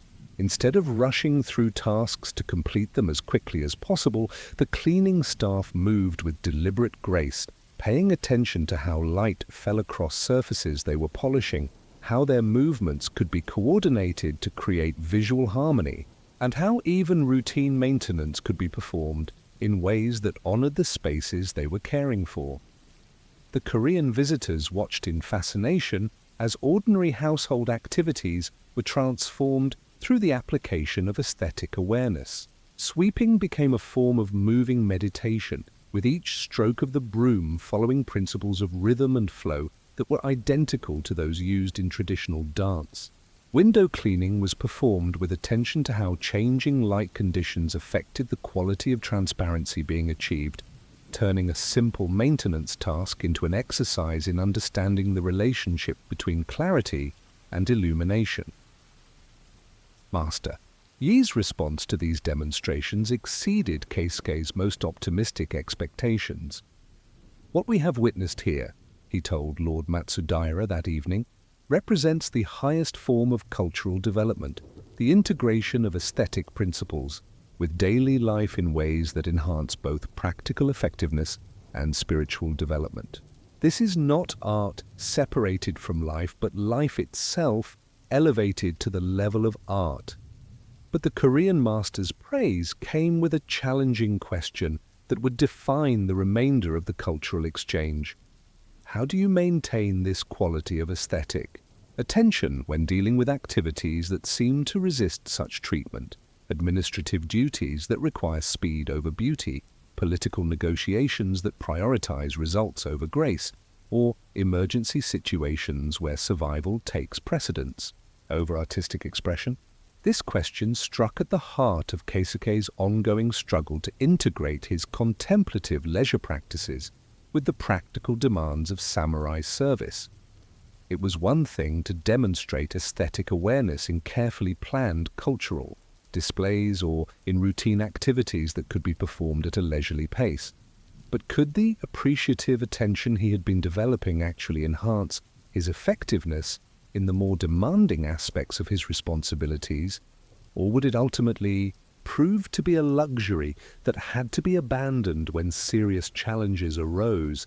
The answer would come through a series of increasingly complex tests that the Korean delegation, with Master Yi's guidance, designed to explore the practical applications of contemplative awareness in contexts that more closely resembled the Real challenges of political and military life.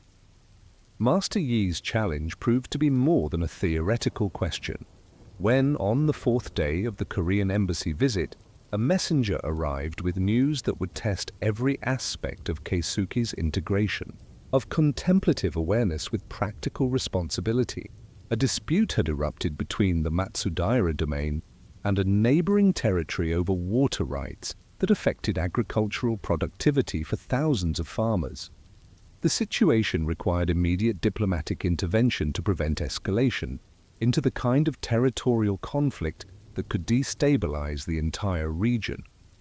Lord Matsudaira was expected to respond within days, and the Korean delegation would inevitably observe how Japanese diplomatic methods compared to their own approaches to conflict resolution. Most challenging of all, the water rights dispute involved technical agricultural issues, historical legal precedents, and complex interdomain politics that seemed far removed from the aesthetic principles Keisuke had been cultivating through his leisure pursuits. Yet Master Yi's interest in observing how contemplative awareness could be applied to urgent practical challenges turned what might have been an embarrassing interruption of the cultural exchange into its most significant opportunity. Rather than suspending the embassy visit to deal with the crisis, Lord Matsudaira invited the Korean delegation to witness and participate in the problem-solving process itself. If our cultural practices have any genuine value, he explained to Master Yi, they should enhance rather than hinder our ability to address the actual challenges our domain faces. Your presence during this difficult period will help us understand whether we have been developing authentic wisdom or merely entertaining ourselves with beautiful distractions. For Keisuke, this invitation represented both an honor and a test that would determine whether his months of experimenting with contemplative leisure had produced skills relevant to serious samurai responsibilities. The water rights dispute would require exactly the kind of urgent, analytical, goal-oriented thinking that seemed to contradict everything he had learned about appreciative attention and purposeless engagement with beauty. The first test came during the initial strategy session, where Lord Matsudaira's senior advisors gathered to analyze the legal, political, and practical aspects of the conflict. Traditionally, such meetings followed military-style planning procedures, rapid assessment of available information, identification of strategic objectives, development of tactical approaches, and assignment of specific responsibilities to team members. But with Master Yi observing the proceedings, Keisuke found himself applying a different approach that integrated analytical thinking with the contemplative awareness he had been developing.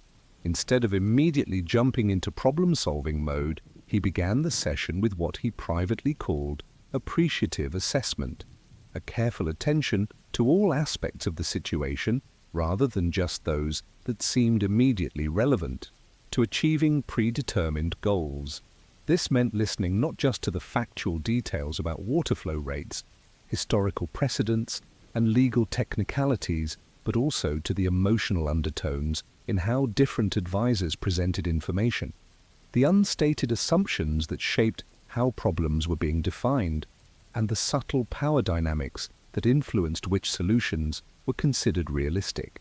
Most importantly, it meant remaining open to possibilities that hadn't been anticipated rather than rushing toward conclusions based on familiar strategic patterns. The results of this approach surprised everyone, including Keisuke himself, by paying careful attention to details that typically would have been dismissed as irrelevant. He noticed that several advisors were operating with outdated information about the disputed territory's actual water usage.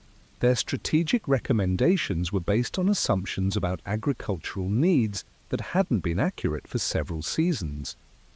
Rather than immediately pointing out these errors, which would have embarrassed the advisors and created defensive reactions that would have hindered collaborative problem-solving, Keisuke used what his Ikebana practice had taught him about graceful correction. He raised questions about current agricultural conditions in a way that allowed the advisors to discover their own misunderstandings and update their analyses without losing face. This careful attention to the social and emotional dynamics of the problem-solving process proved as important as the analytical work itself. By the end of the initial session, the advisory group had not only developed a more accurate understanding of the technical issues involved, but had also established a collaborative atmosphere that made creative solutions possible. Master Yi's observation was immediate and appreciative. What we have witnessed here is exactly what Korean diplomatic philosophy calls water method, approaching conflicts with the fluid responsiveness that allows you to work with the actual shape of problems rather than forcing them to conform to predetermined solution categories. But the real test of integrating contemplative awareness with practical responsibility came when Lord Matsudaira's delegation traveled to the disputed territory to negotiate directly with representatives from the neighboring domain. This meant leaving the controlled environment of the estate where cultural practices were understood and appreciated, and entering a more challenging context where aesthetic sensitivity might be seen as weakness or irrelevant sophistication. The opposing delegation was led by Hayashi Nobunaga, a veteran samurai known for his aggressive negotiating style and impatience with what he considered unnecessary ceremonial formalities.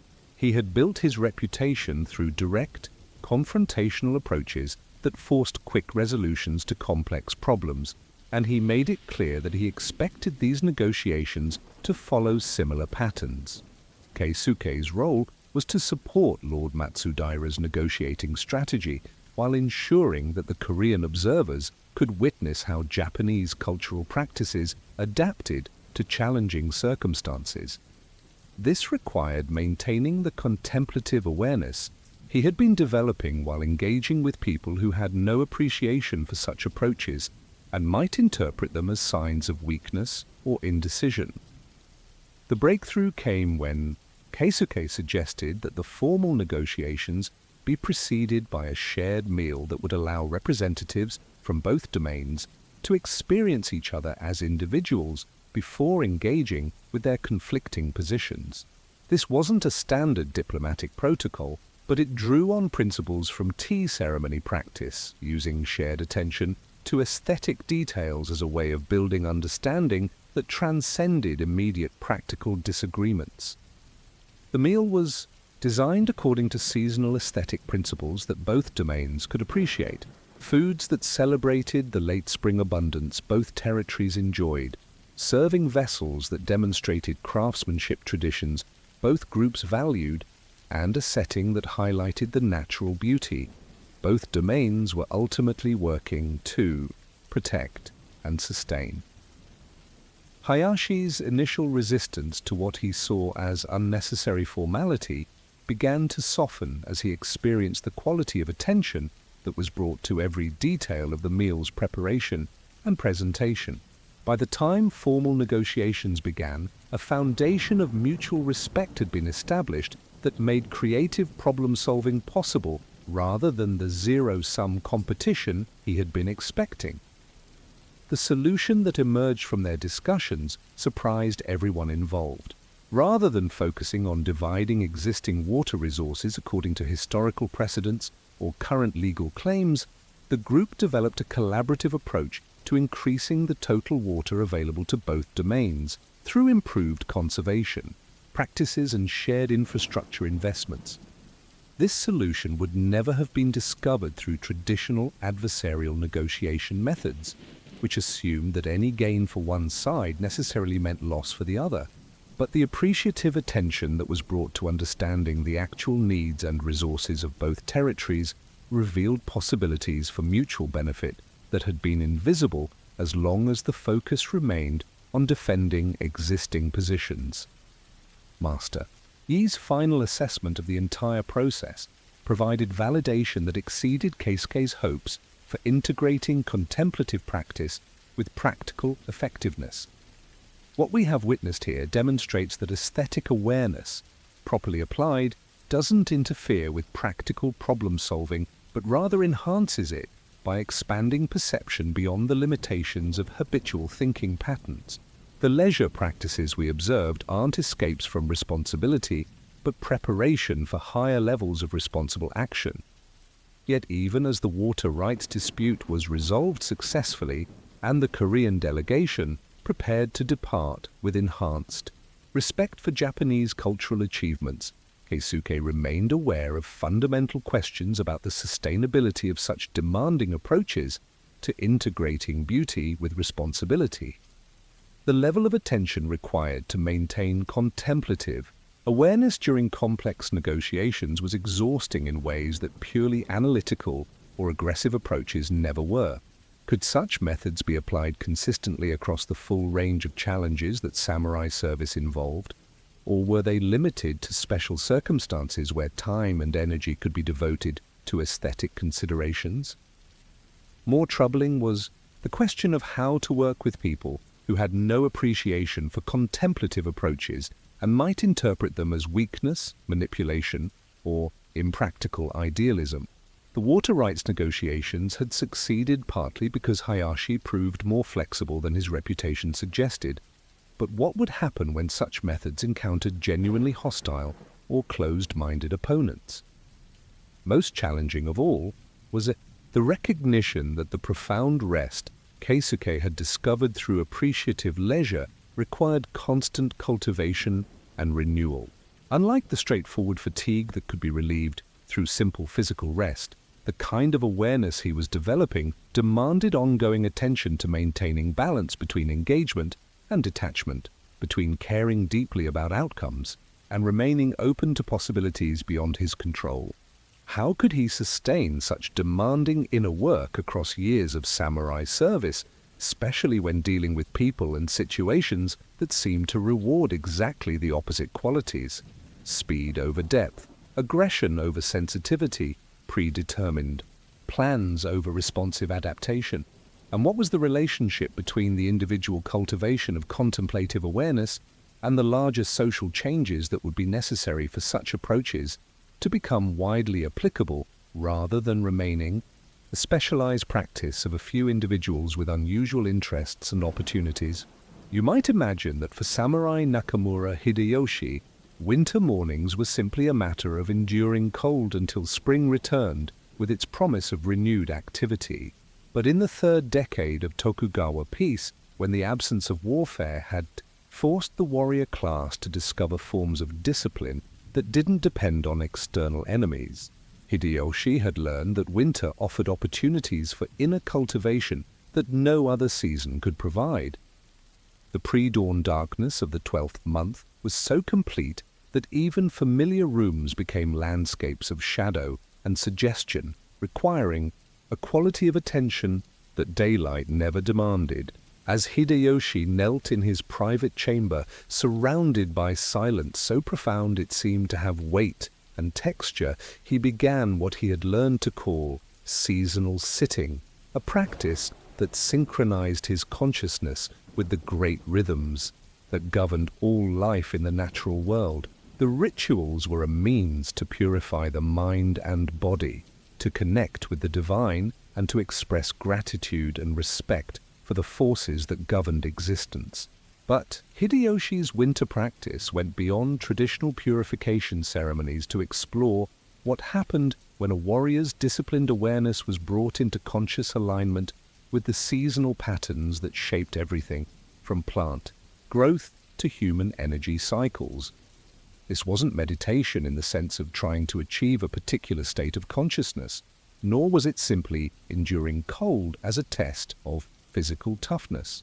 Instead, seasonal sitting was an investigation into how the fundamental qualities of each season, winter's stillness, spring's emergence, summer's abundance, autumn's release, could teach specific lessons about the relationship between action and rest, effort and receptivity, holding on and letting go.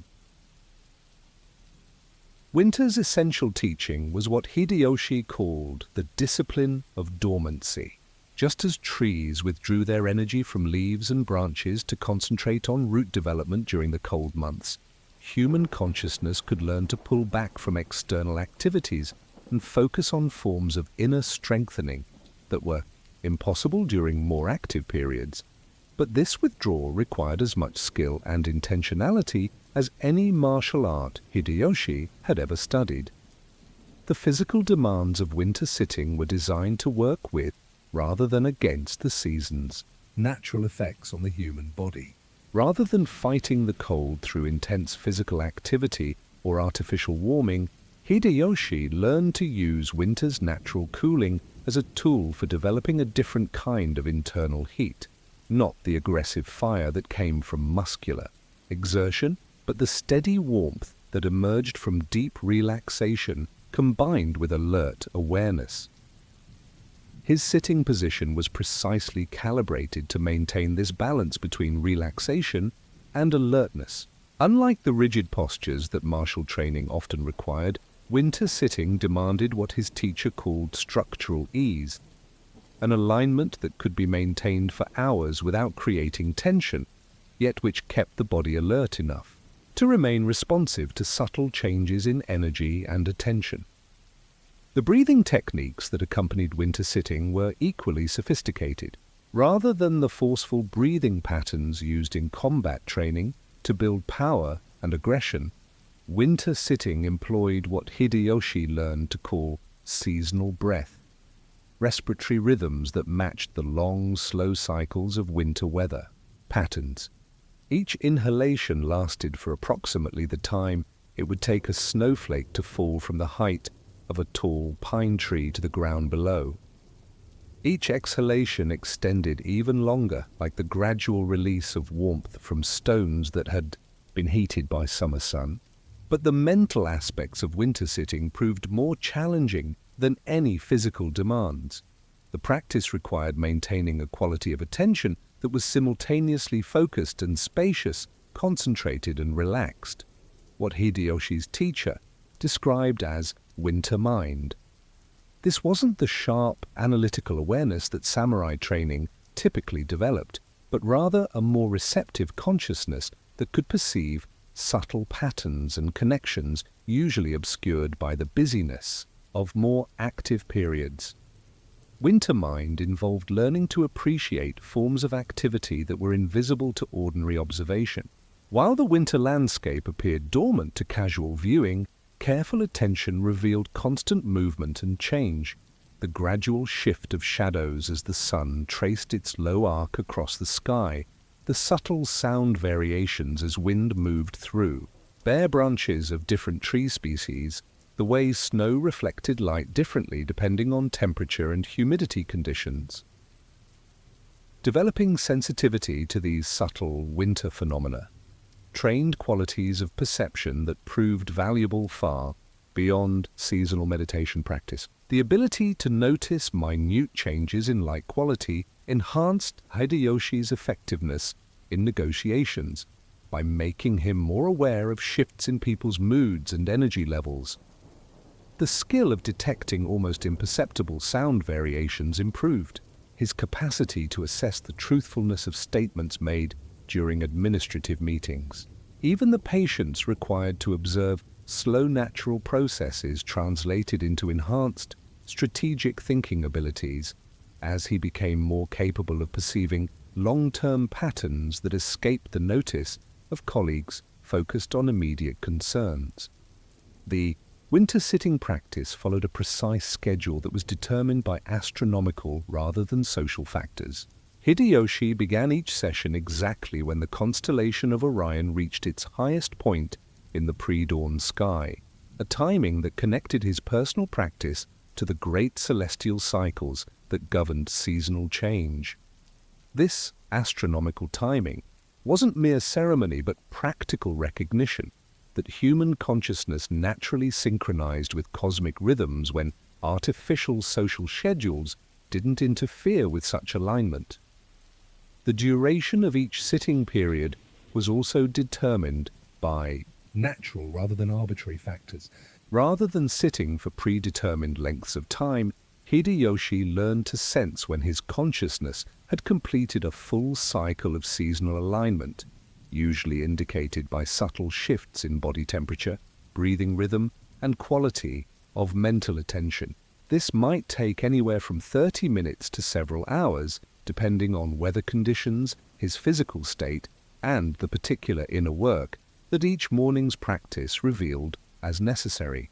The room where Hideyoshi conducted winter sitting was deliberately designed to support this deep synchronization with seasonal energies. Unlike the heated living spaces where normal daily activities took place, his practice room remained at ambient temperature, allowing him to experience the full impact of winter's influence on consciousness.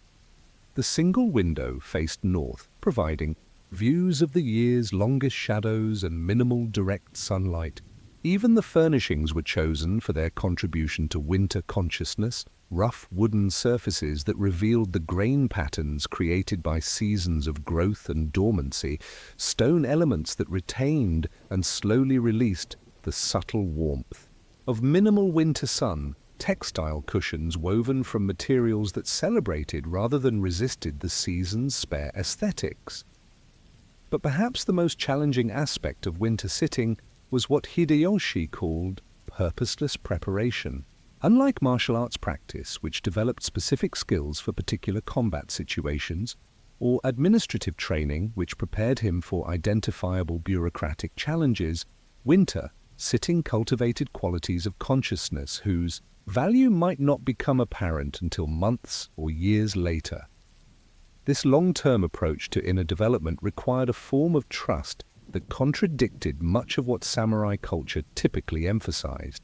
Rather than pursuing measurable improvements through consistent effort toward clear goals, winter sitting asked Hideyoshi to engage in patient cultivation of capacities whose benefits would emerge according to timing he couldn't control or predict. The practice sessions often concluded with what felt like nothing having been accomplished. Hideyoshi would rise from hours of sitting with no obvious enhancement of his abilities, no dramatic insights about pending challenges, no clear sense that the time had been well spent. Yet over weeks and months of consistent practice, he began to notice subtle changes in how he responded to various life situations: greater patience with administrative tedium, enhanced sensitivity to the unspoken concerns of colleagues, increased capacity to remain calm during unexpected crises. As the winter deepened and the days shortened toward the year's darkest point, Hideyoshi's sitting practice evolved to match the season's intensifying energy. The periods of stillness grew longer, the breathing rhythms became even more deliberate, and the quality of attention developed what he learned to recognize as winter depth, a form of awareness that could perceive the hidden activity underlying apparent dormancy. This deepening winter consciousness revealed aspects of samurai life that remained invisible during more active seasons. The subtle patterns of energy that connected individual warriors to their larger social roles, the underground streams of influence that shaped political decisions long before they became publicly apparent, the slow transformations of character that occurred through years of disciplined practice, all of these became accessible to perception during the profound stillness that only winter's most demanding periods could provide. Yet even as winter sitting proved its value for developing forms of awareness that enhanced every aspect of his samurai service, Hideyoshi remained conscious of fundamental questions about the relationship between seasonal practice and year-round effectiveness. Could the depth of consciousness that winter's extreme stillness made possible be maintained during the more active demands of other seasons? How could the insights gained through seasonal alignment be applied to situations that seem to operate according to completely different rhythms and priorities? And what happened when the natural timing of inner development conflicted with the social scheduling that governed most aspects of samurai life? The first hint that winter's deep-sitting practice was preparing Hideyoshi for transformations he couldn't have anticipated came during the gradual transition towards spring, when the quality of morning light began to shift in ways so subtle that Only months of attentive observation made them perceptible. You might expect that after the profound stillness of winter consciousness, the stirring energy of emerging spring would feel like a welcome relief from demanding inner work. But Hideyoshi discovered that spring presented challenges to contemplative awareness that were in many ways more difficult than winter's extreme demands for patience and receptivity. The problem wasn't simply that spring brought increased activity and external demands on his time and attention. As the Matsudaira domain began preparing for the planting season and social obligations resumed after winter's relative isolation, Hideyoshi found that his consciousness had to learn how to maintain the depth he had cultivated during winter, sitting while simultaneously engaging with the rising energy that spring naturally brought to all living systems. These rituals blended practicality, spirituality, and mental preparation. The concept of ikigai, a sense of purpose, resonates strongly with this approach. But Hideyoshi's spring practice revealed that the concept of purpose itself required redefinition when approached through seasonal consciousness. Rather than pursuing predetermined goals through focused effort, spring awareness involved learning to collaborate with the natural emergence of possibilities that winter's inner work had prepared, but which couldn't be forced into manifestation through will alone. The transition began in the hours before dawn, when Hideyoshi's winter sitting practice gradually evolved into what he learned to call spring sensing. Instead of the profound stillness that winter consciousness required, spring awareness demanded a quality of alert receptivity that could perceive and respond to the subtle stirrings of renewed life energy without immediately rushing into activity. This meant learning to detect changes so minute that they escaped ordinary attention. The barely perceptible lengthening of days as winter solstice receded into memory, the first shift in wind patterns that indicated seasonal weather changes still weeks away, the earliest modifications in how light reflected from surfaces as the sun's angle began its gradual return toward summer intensity. Developing sensitivity to these minimal changes trained a quality of awareness that proved invaluable for perceiving the equally subtle signs that preceded major developments in political and social situations. The physical practice of spring sensing required modifications to the sitting posture and breathing techniques that had served winter consciousness. Rather than the deep, slow respiratory rhythms that matched winter's dormancy, spring awareness demanded what Hideyoshi called emergence breathing, patterns that synchronized with the gradual acceleration of life processes as they awakened from winter rest. This breathing followed cycles that matched the natural rhythms of spring awakening, long, gentle inhalations that drew in the fresh energy becoming available as life force began stirring in the earth, followed by pauses that allowed consciousness to assimilate this new energy, then slow exhalations that released any stagnation accumulated during winter's inward focus. The entire pattern gradually increased in tempo over weeks and months, matching the natural acceleration that carried spring toward summer's full activity. But the most challenging aspect of spring practice was learning what Hideyoshi's teacher called purposeful emergence, the art of allowing new possibilities to unfold according to their own timing, while simultaneously providing the focused attention and skillful action that spring opportunities required.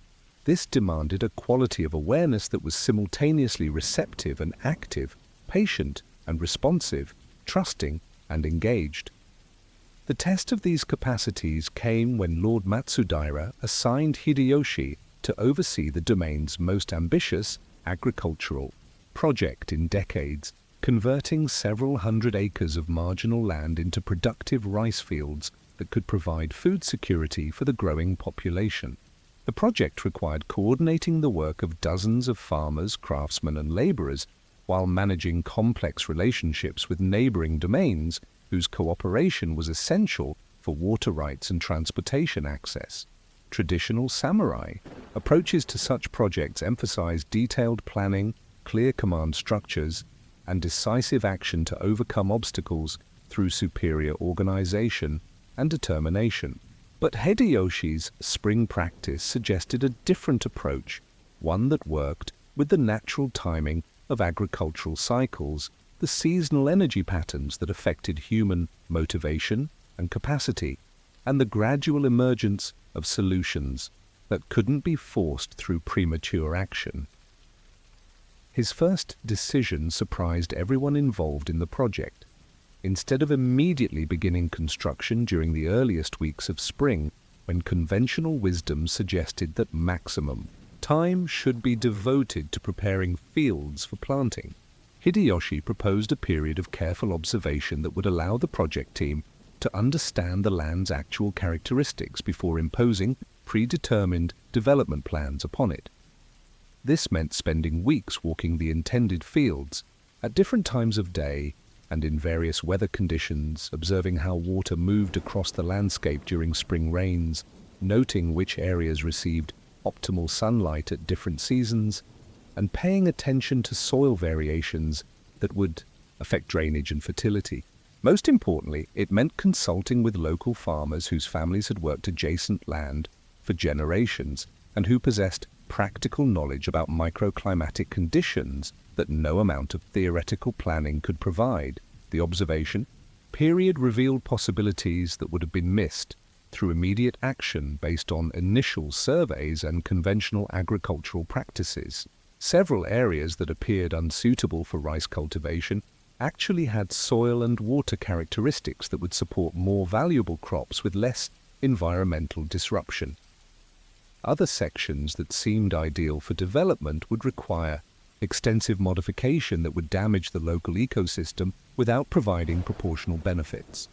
But the most significant discovery was that the timing of construction activities could be synchronized with natural cycles in ways that would dramatically reduce both the labor required and the environmental impact of the development project. By working with seasonal patterns of rainfall, soil moisture, and plant growth rather than against them, the entire project could be completed more efficiently while actually enhancing rather than degrading the local landscape. This approach required constant attention to timing that went far beyond conventional project management techniques. Each phase of construction had to be coordinated not just with weather patterns and labor availability, but with subtle seasonal changes in soil conditions, water levels, and even the energy cycles that affected worker motivation and effectiveness. Hideyoshi found himself applying the same quality of attention to these practical challenges that his winter sitting had developed for detecting minute changes in consciousness and breath. The ability to perceive subtle variations in soil moisture translated directly into knowing exactly when conditions were optimal for various construction activities. The sensitivity to energy patterns that seasonal practice had cultivated proved invaluable for understanding when workers were naturally inclined toward different types of tasks, and when rest periods would be most beneficial for maintaining peak performance. The results exceeded everyone's expectations, including Hideyoshi's own.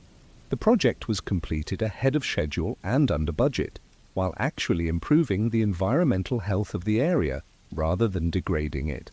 More importantly, the process had demonstrated that contemplative awareness could enhance rather than hinder practical effectiveness when applied skillfully to real-world challenges.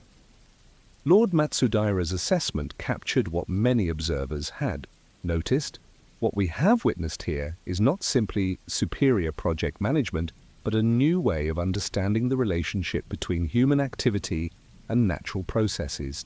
By working with rather than against seasonal rhythms, we have achieved results that would have been impossible through conventional approaches. But the project's success also revealed new questions about the sustainability and broader applicability of seasonal consciousness practices. The level of attention required to maintain such sensitive awareness of natural timing and environmental conditions was extraordinarily demanding. Could such approaches be scaled up to larger projects or applied consistently across the full range of administrative and military responsibilities that samurai service entailed. More challenging was the question of how to work with people who had no understanding of or patience for approaches that prioritized natural timing over social schedules. The agricultural project had succeeded partly because farmers and craftsmen already possessed intuitive appreciation for seasonal rhythms, but how would such methods fare when applied to political negotiations, military planning, or diplomatic missions that operated according to very different priorities and constraints? As spring progressed towards summer and the intensifying energy of the season demanded new forms of conscious adaptation, Hideyoshi faced the challenge of maintaining the depth that winter practice had developed while engaging with the rising activity levels that spring naturally brought to all aspects of domain life. The question was whether seasonal consciousness could prove equally valuable during summer's peak intensity and autumn's complex demands for harvesting both agricultural crops and the fruits of spring's emerging projects. How could contemplative awareness adapt to the full spectrum of seasonal energies without losing the essential qualities that made it valuable in the first place? And what would happen when the insights gained through working with natural rhythms encountered situations where social and political necessities demanded responses that contradicted the timing that seasonal consciousness suggested was most appropriate? The ultimate test of Hideyoshi's seasonal consciousness practice came during the domain's most challenging period in decades, a summer that brought simultaneous pressures from natural disasters, political crises, and social upheavals that required responses far beyond anything his contemplative training had directly prepared him to handle. You might assume that when facing genuine emergencies, the subtle awareness developed through seasonal sitting would prove irrelevant compared to decisive action and crisis management skills. But Hideyoshi discovered that the depth of natural timing he had cultivated through years of synchronizing consciousness with seasonal rhythms provided exactly the resources needed for navigating complexity that overwhelmed conventional problem-solving approaches. The crisis began with early summer floods that damaged not only the agricultural project Hideyoshi had overseen, but also transportation infrastructure essential for trade relationships throughout the region. Within days, what started as a local weather emergency had escalated into diplomatic tensions with neighboring domains, supply shortages that threatened civil stability, and administrative challenges that strained the capacity of Lord Matsudaira's government to maintain effective leadership. Conventional samurai crisis management would have emphasized rapid assessment of priorities, decisive allocation of resources to address the most urgent problems first, and sustained action until stability was restored. But Hideyoshi's seasonal practice suggested a different approach, one that worked with the natural rhythms of crisis development rather than trying to impose immediate control over chaotic circumstances. Samurai mental training teaches you more than how to stay calm in battle. It shows you how to live with clarity, courage, discipline, and honor. But Hideyoshi's application of seasonal consciousness to crisis management revealed that true mental discipline involved not just maintaining calm under pressure, but developing the capacity to perceive the hidden patterns within apparent chaos, patterns that could guide effective action when conventional analysis was overwhelmed by the complexity of rapidly changing circumstances. His first response to the flood crisis surprised colleagues who expected immediate mobilization of resources for emergency repair work.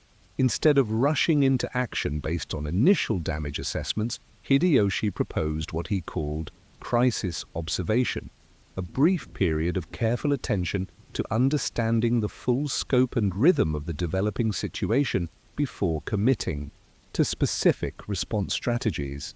This approach drew directly on skills developed through seasonal sitting practice. Just as winter consciousness required patience to perceive the subtle activities underlying apparent dormancy, crisis consciousness demanded the ability to detect the deeper patterns organizing apparently random events.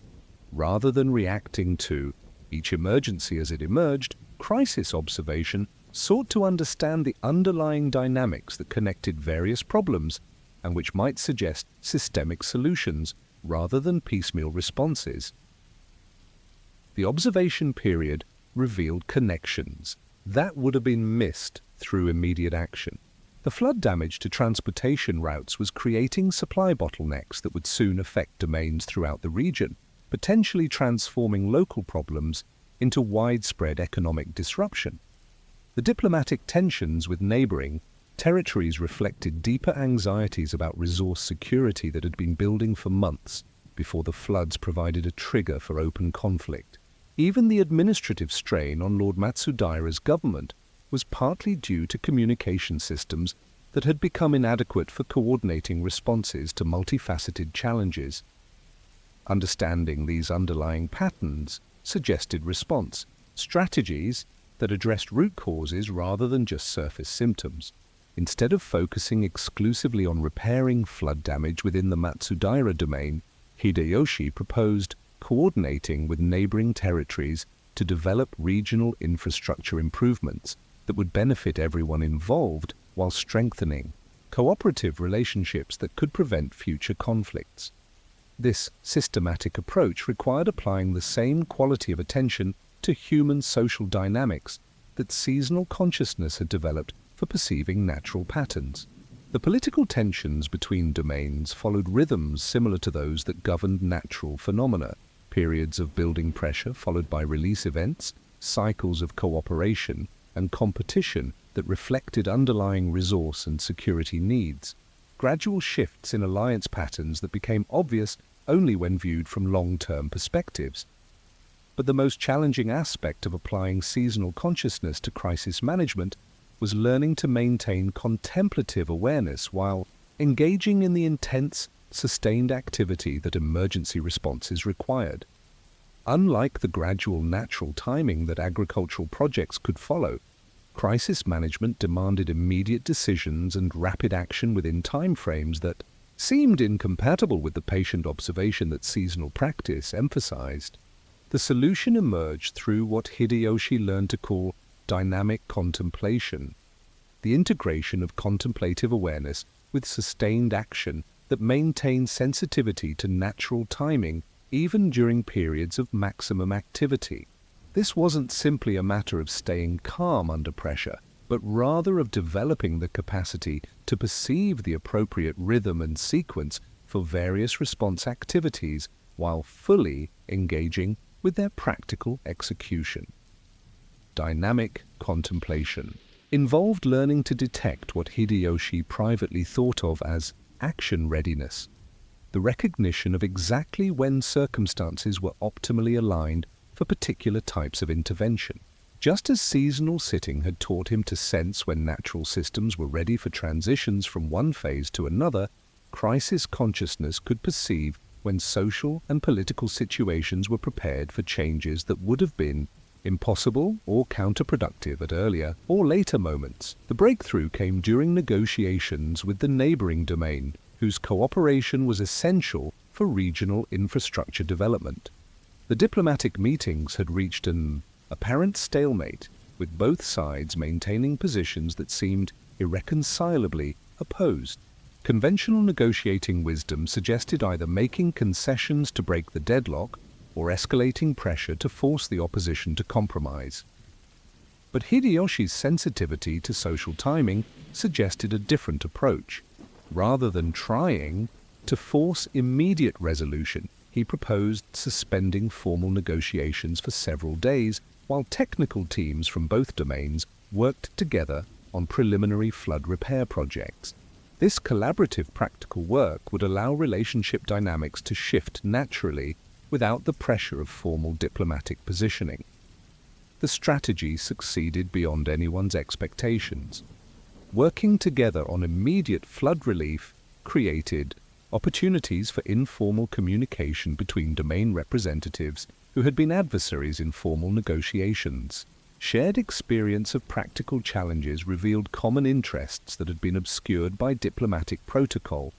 Most importantly, the collaborative work established patterns of cooperation that made formal agreement on larger infrastructure.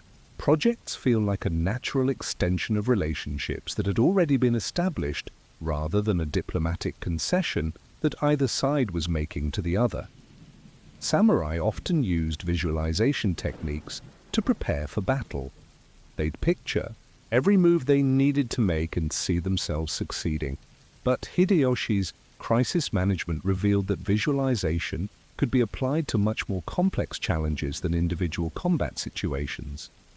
By using seasonal consciousness to envision how various response strategies would unfold over time, he could anticipate consequences and adjust approaches before committing resources to actions that might prove counterproductive.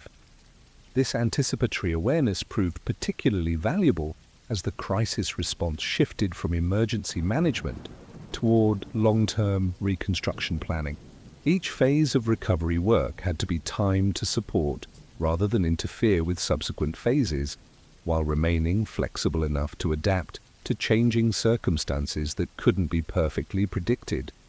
The same sensitivity to natural timing that had guided agricultural project management provided frameworks for coordinating complex multi-domain reconstruction efforts that ultimately strengthened regional relationships while repairing flood damage. By autumn, when the immediate crisis had been resolved and long-term reconstruction plans were well underway, Hideyoshi found himself reflecting on how profoundly his understanding of samurai service had been transformed through seasonal consciousness practice. What had begun as experiments in using natural rhythms to enhance contemplative awareness had evolved into approaches to leadership and problem-solving that proved more effective than conventional methods while requiring less force and creating fewer negative side effects. The success of crisis management through seasonal consciousness also revealed the broader implications of such approaches for samurai culture and Japanese society. If contemplative awareness could enhance practical effectiveness even during genuine emergencies, what might be possible if such methods were more widely adopted? How could the insights gained through individual seasonal practice be shared and applied at larger scales without losing their essential qualities? As winter approached once again, bringing opportunities for the deep inner work that could only be accomplished during the year's most contemplative season, Hideyoshi prepared to enter another cycle of seasonal consciousness development. But now his practice carried questions and possibilities that extended far beyond personal cultivation. How could seasonal awareness contribute to social harmony and political stability? What was the relationship between individual contemplative development and collective wisdom? And how could the profound rest found through alignment with natural rhythms serve not just personal peace, but the larger harmony of human civilization itself? The circle of seasons continued, each cycle bringing deeper understanding of how consciousness could learn to dance with the great rhythms that governed all existence. But the dance itself raised new questions about the ultimate purpose of such profound rest, and whether the peace found through contemplative practice was meant to serve ends larger than individual spiritual development, ends that might require forms of action and engagement that seasonal consciousness was only beginning to explore. As dawn breaks over feudal Japan and the final echoes of temple bells fade into morning mist, you've journeyed through the hidden world of samurai rest, a realm where stillness demanded more discipline than warfare, where leisure required greater precision than combat, and where true repose was found not through escape from duty, but through such complete presence to each moment that action and rest became indistinguishable from one another. The four paths you've witnessed, the sacred pause of Ma consciousness, the warrior's precision in tea ceremony, the cultivated appreciation of contemplative leisure, and the deep alignment with seasonal rhythms reveal that what samurai called rest bore little resemblance to modern concepts of relaxation or recreation. Instead, it represented forms of inner discipline so demanding that they transformed the very meaning of both effort and ease, creating warriors whose strength came not from resistance to the world, but from such profound receptivity that they could respond perfectly to whatever circumstances actually arose. Perhaps most remarkable of all is the recognition that these practices, developed during an era when warriors had discovered peace, offer insights still relevant for anyone seeking to understand the relationship between contemplative awareness and effective action in a complex world. The profound rest that samurai found through empty action, purposeless precision, appreciative discipline, and seasonal consciousness suggests possibilities for human development that transcend the historical circumstances of their creation. In the end, the samurai discovered that true rest was not the absence of activity, but the presence of such complete awareness that every action became an expression of the inexhaustible stillness that lives at the heart of existence itself. Their legacy challenges us to reconsider our own understanding of what it means to truly rest, and whether the peace we seek might be found not through withdrawal from life's demands, but through such complete engagement with them that we discover the changeless awareness within which all activity takes place. The way of the warrior, it turns out, was ultimately the way of perfect rest, a rest so profound that it could encompass any action, so complete that it required no escape from the world, and so natural that it revealed itself as the very foundation upon which all authentic life is built.